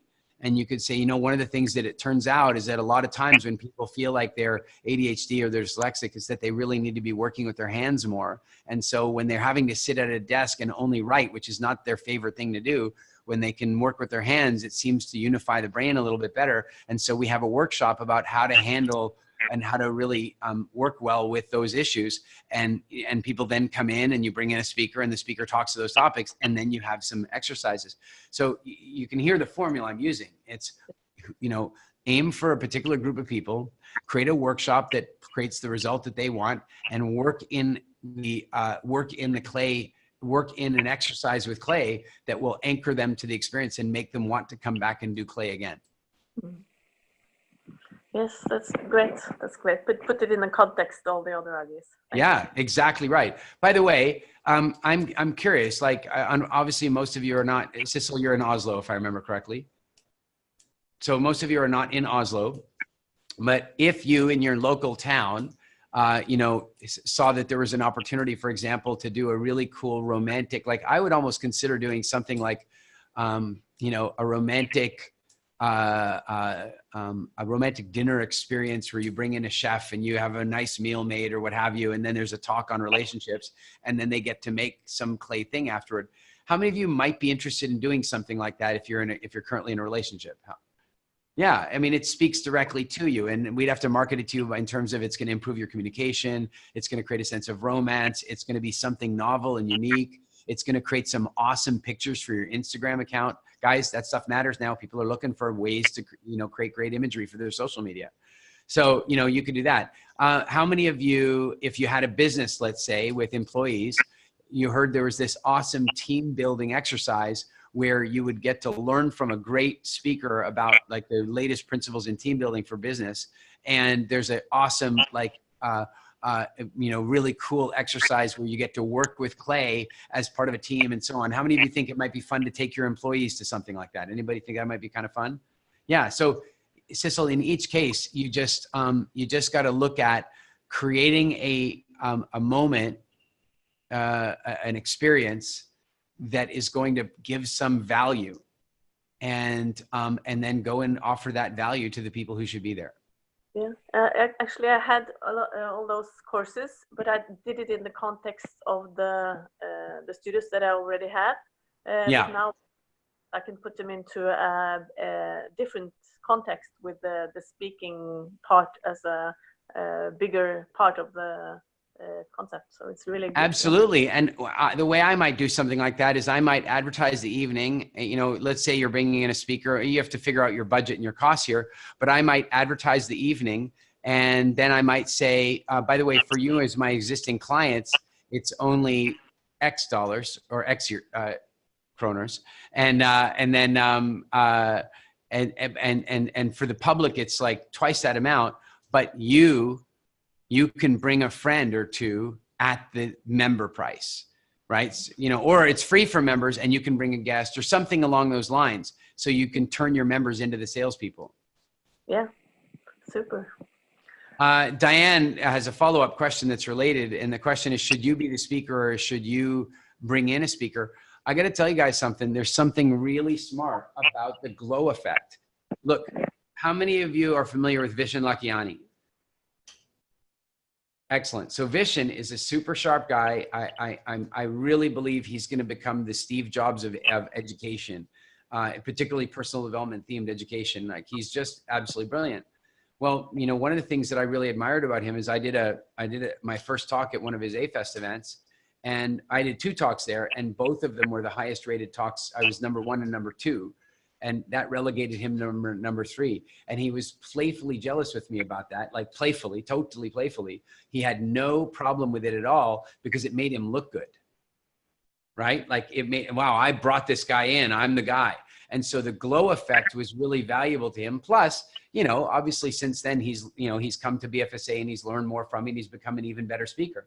So what I'm saying to you is that I think that for any number of reasons, bringing in speakers can be really valuable. One, well, if you're the speaker every single month, Sissel, I think in the end, there are a lot of people going, well, you know, I've seen Sissel. And by the way, who is Sissel that she's talking about team building and then relationships and then parenting? And, you know, who is she that she's doing all that, right?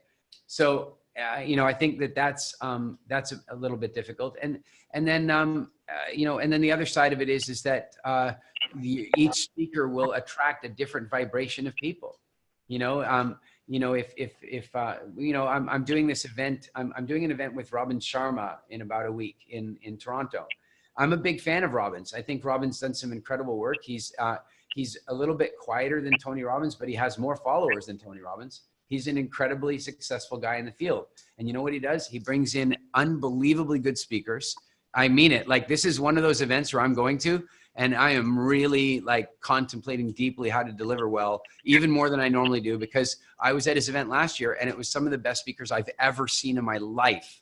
Like, it's one of the rare conferences that I've been to that was like a BFSA graduating night where every single talk was incredible. It was amazing. Well, then what happens is we put the word out, I'm going to be in Toronto. So, you know, first of all, Robin is bringing in other speakers. Why? Because he's not trying to be all things to all people. It's good. And incidentally, no,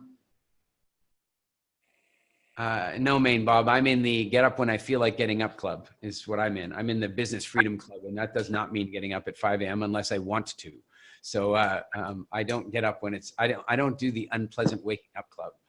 So in any event, where was I going? So, you know, he's brought in, and that event, I don't even know how much it costs, but it's, Ryan, do you know it's in Toronto? Do you happen to know how much that one is? I think it's like at a retail price of about $40,000 to come for the week. But I think in practice, you know, you buy it at an early bird price and whatever. And I think you can get in for about $10,000. $10,000. Definitely. He'll have 300 people there. What's that? It's definitely a big number. Yeah. I don't know the exact price though. I think it's 10,000 plus though. There it is. Diane says 10,000. So, you know, I don't think it would be as easy for Robin to pull that off if he wasn't bringing in an eclectic variety of top level speakers. But then in the meantime, we put the word out, I'm going to be in Toronto, and a couple of clients came along and said, we have events during that time. Can we have you come in and speak? Now, I don't really do that a great deal. Like but because I was able to talk Elise into coming to Toronto with me, which meant we could spend a few days hanging out, and it was clients who asked, because they're both clients. Diane's one of them. So I agreed to do these things. Well, guess what? for each of them, it creates a different frequency of marketing than they'd be able to create on their own. So Diane, I'm a big fan of bringing in other speakers. Sissel, this gives me another idea if I were you. I would seriously consider, I don't know if you've seen, there was that guy in Norway who had the spicy chili, the chili YouTube channel. It was this crazy guy where you bring people in, have an interview, but during the interview, they would eat chilies, like the hottest chilies in the world. And it was just engaging content. Sissel, if I were you, I would really seriously contemplate launching your own podcast or YouTube channel where you bring interesting people in for an interview and you both sit at a clay wheel. Yeah. You both sit there and you make clay, and because you're going to have some people come in and they're going to be like, they're totally bad at it. And you're going to be like, brr, brr, brr, and clay's going to go everywhere. And that's going to be the, you know, the day you got clay splattered all over Julia Roberts, that's going to be the one that goes viral. Right. You know, and so I think that doing something like that, where you have a little like video show, a video YouTube show, you need, by the way, Sissel, you need 3 cameras for this. One is a locked off wide angle camera that has both of you. And then you need 1 camera on you and 1 camera on her, on the guest.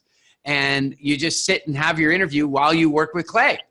And you just talk about interesting topics and all that kind of stuff. And it becomes all viral and fun. And then people are like, oh, well, you know, we should do that. So anyway, I think that's a neat idea for you. It just came to me.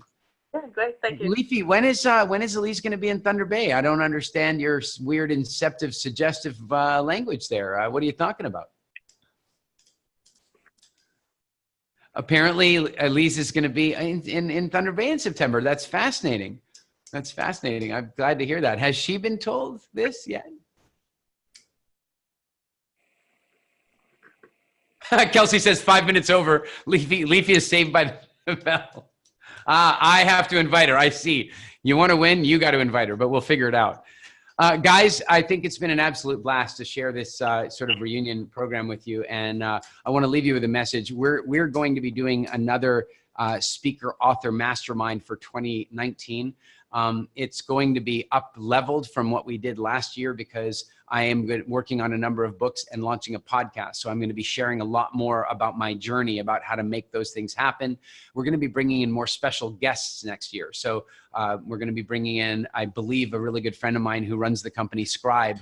They've written, I think, 700 books for people and had huge numbers of #1 bestsellers. And they are actually doing our diabetes book with me and the co-author. So Tucker, I'm going to see about bringing him in to do an interview. We're going to have some really, the woman who launched Daniel Amen's podcast and who's working with us on ours. So we're going to be doing a deeper dive. Any of you who are interested in being part of the mastermind next year, please make sure that you connect with Ryan. You can't just book your way in. You got to go through Ryan and make sure that you're headed in the right direction and that the mastermind is a good link up and match for you. The bottom line is you've been to BFSA, 99% it's going to be a match. I still want you to book a meeting with Ryan to have that conversation with him. The team will send you a link for that. I have the details here on the mastermind. I believe I've got them. I do have them. The mastermind will begin in February. And it's really, we've brought the costs really reasonably for this because we're going for a larger market, because I'll tell you what part of it has to do with is that we really want to get into referral sharing. We want to create a larger network of speakers so that we can really be supporting each other in landing speaking gigs. That's where, so we brought the cost way down. So the entire year's mastermind is only $1,500, and it has 4 quarterly check-in calls with me, and then some guest speaker slots that are scattered out throughout the year. And so it's either $1,500 for the year or $400 per quarter. So super easy to make that happen, but please make sure that you connect with Ryan if you're interested in doing that. Kelsey, is there anything else I need to announce before we send everyone on their fantastic week ahead? No? Guys, it's been an honor and a privilege to share this time with you. For those of you who are coming out to BFSA 2, I'm even more excited now than I was, because we just ran this retreat in our yes, it is for 2019, Andrew. It'll start February 2019. But anyway, we just ran our Isaiah retreat in this Mboka, beautiful, just gorgeous, dedicated piece of land just for, we had the whole thing to ourselves. on the beach, fabulous. And now BFSA 2 will be there, which we are down for. So a couple of messages about that. I believe we're going to be opening up 4 more slots if I can find the right trainer to support the higher level. If we don't get those extra slots, let Kelsey know you're interested, or Ryan. And if you're, it's like this, if you know you're in, pop a note to Kelsey, make it happen. If you're questioning it, get on with Ryan. He can answer all the details that you have about it. And so make sure you get there. And if we don't end up adding the 4 places, if there's enough people that are interested, because we've got a BFSA in January, we may end up creating a second BFSA 2, because there's been quite a lot of, demand. And it's always hard to, measure demand versus, hey, I'm interested in, and actually here's my credit card number, right? Like there's a delta there. So if you're interested in being one of the 4, if we open those 4 seats up, let Kelly know, or let Kelsey know, or let Ryan know. And if we end up with a lot more than those 4, or we don't open up those 4 places, we will examine the idea of putting on a second BFSA 2, and you will be the first to know before it goes out to the public, so that you get your place secured. The hotel, Leafy, it's a place called Mboka. It's not a hotel. It's sort of a restaurant resort type thing. And you won't be staying there, but that's where the retreat is. We recommend that you stay at either Ultravioletta or at Millennium. Those are the 2 places. But many of our clients for Isaiah, for example, found Airbnbs that they really liked.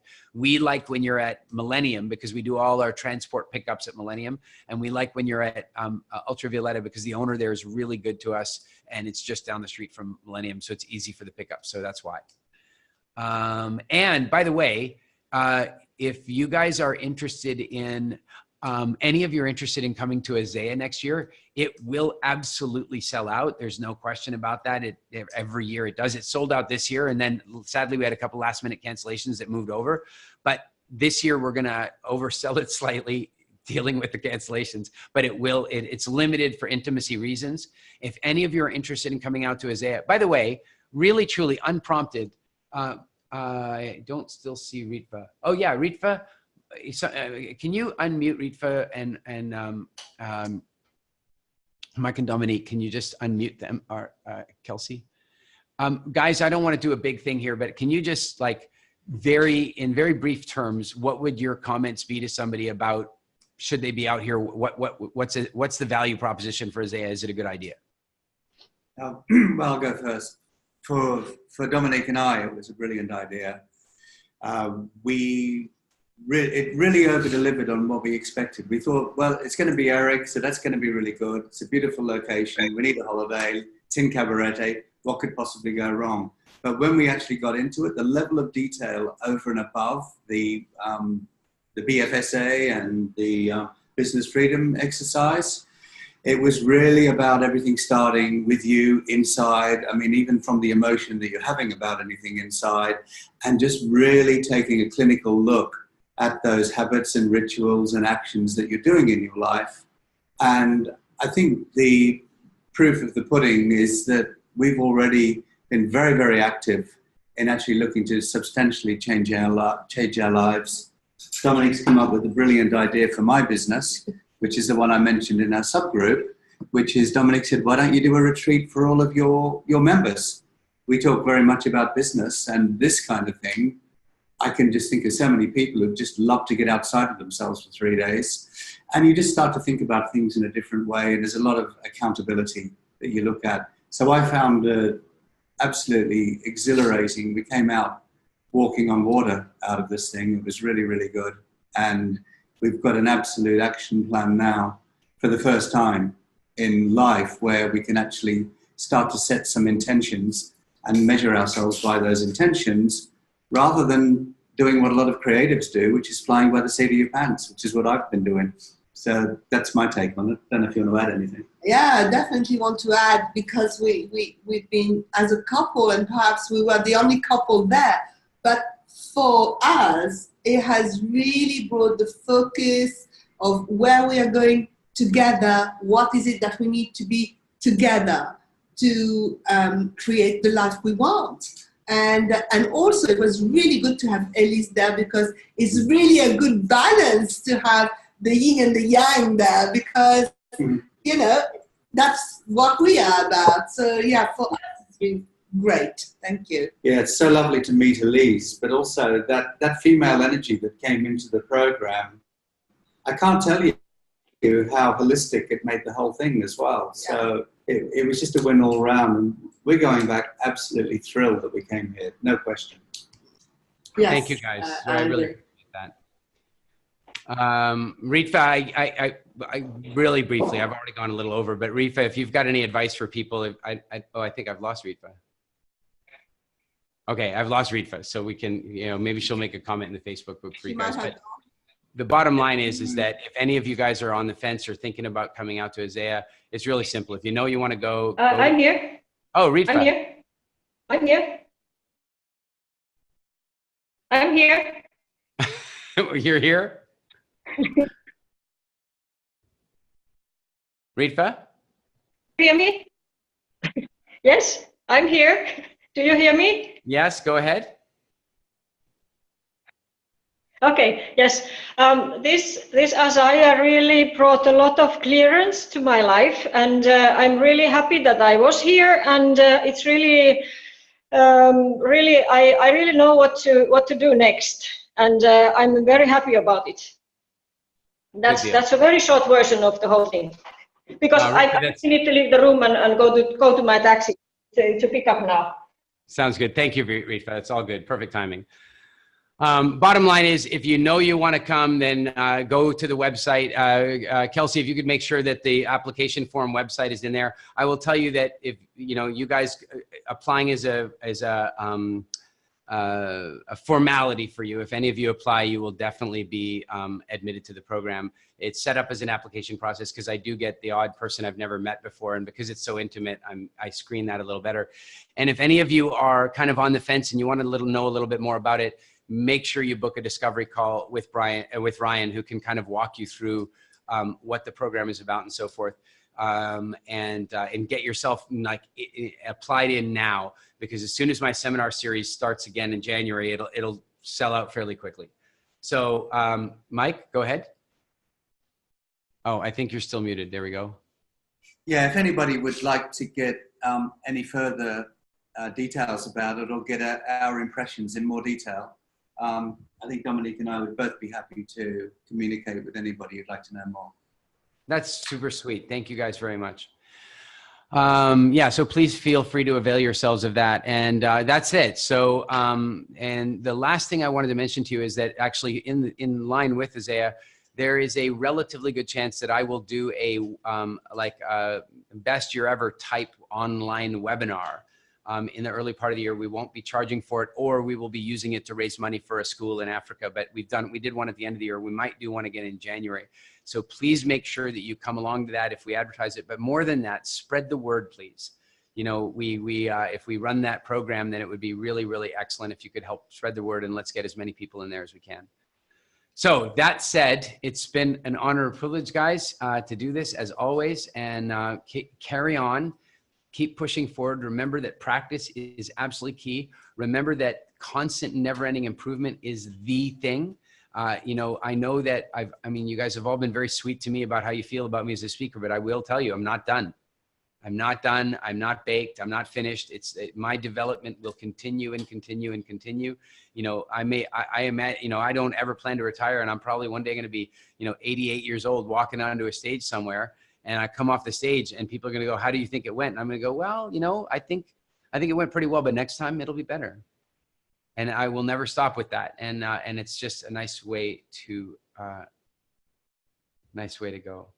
So that said, guys, thank you very, very much. Have a fantastic week ahead. And I said this on the Business Freedom call yesterday as well. I am a bit of a bah humbug. I hate to admit it. It's not my thing. And I particularly get annoyed when I go into shopping centers and malls in November and hear Christmas carols. I'm not okay with that. It's not all right. But as it is now December, I am happy to say to you, happy holidays. Enjoy the holidays a great deal. And make sure you get some really good time in with your families and your close friends. It's an important time of year. Have fun. Thank you, Eric. It's been wicked good. Much appreciated. Thank you. Thank you. Thank you. Bye. Bye-bye. Thank you, Eric. Thank you all. Bye, everybody. Bye. Bye, everyone. ¿Te pasa la presentación porque se vaya? Okay.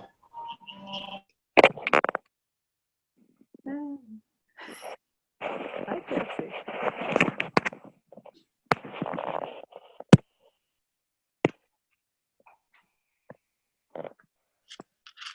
Well done. Well done. Good work. Nice Thank to you, so- Cecil. It's great to see you. Bye. Your hands look huge, Kelsey, typing the whole time. They were like right up like that. I know my camera's like right down below. So that's Yeah, it's like one of those hands on a stick, those huge hands, but two of them. I need to get a different camera. No, keep it. It's funny. It's entertaining. Oh, thank you, Sharon. All right. Goodbye, everyone. Night. Bye, everyone. Thank you so much for joining us. Thank you.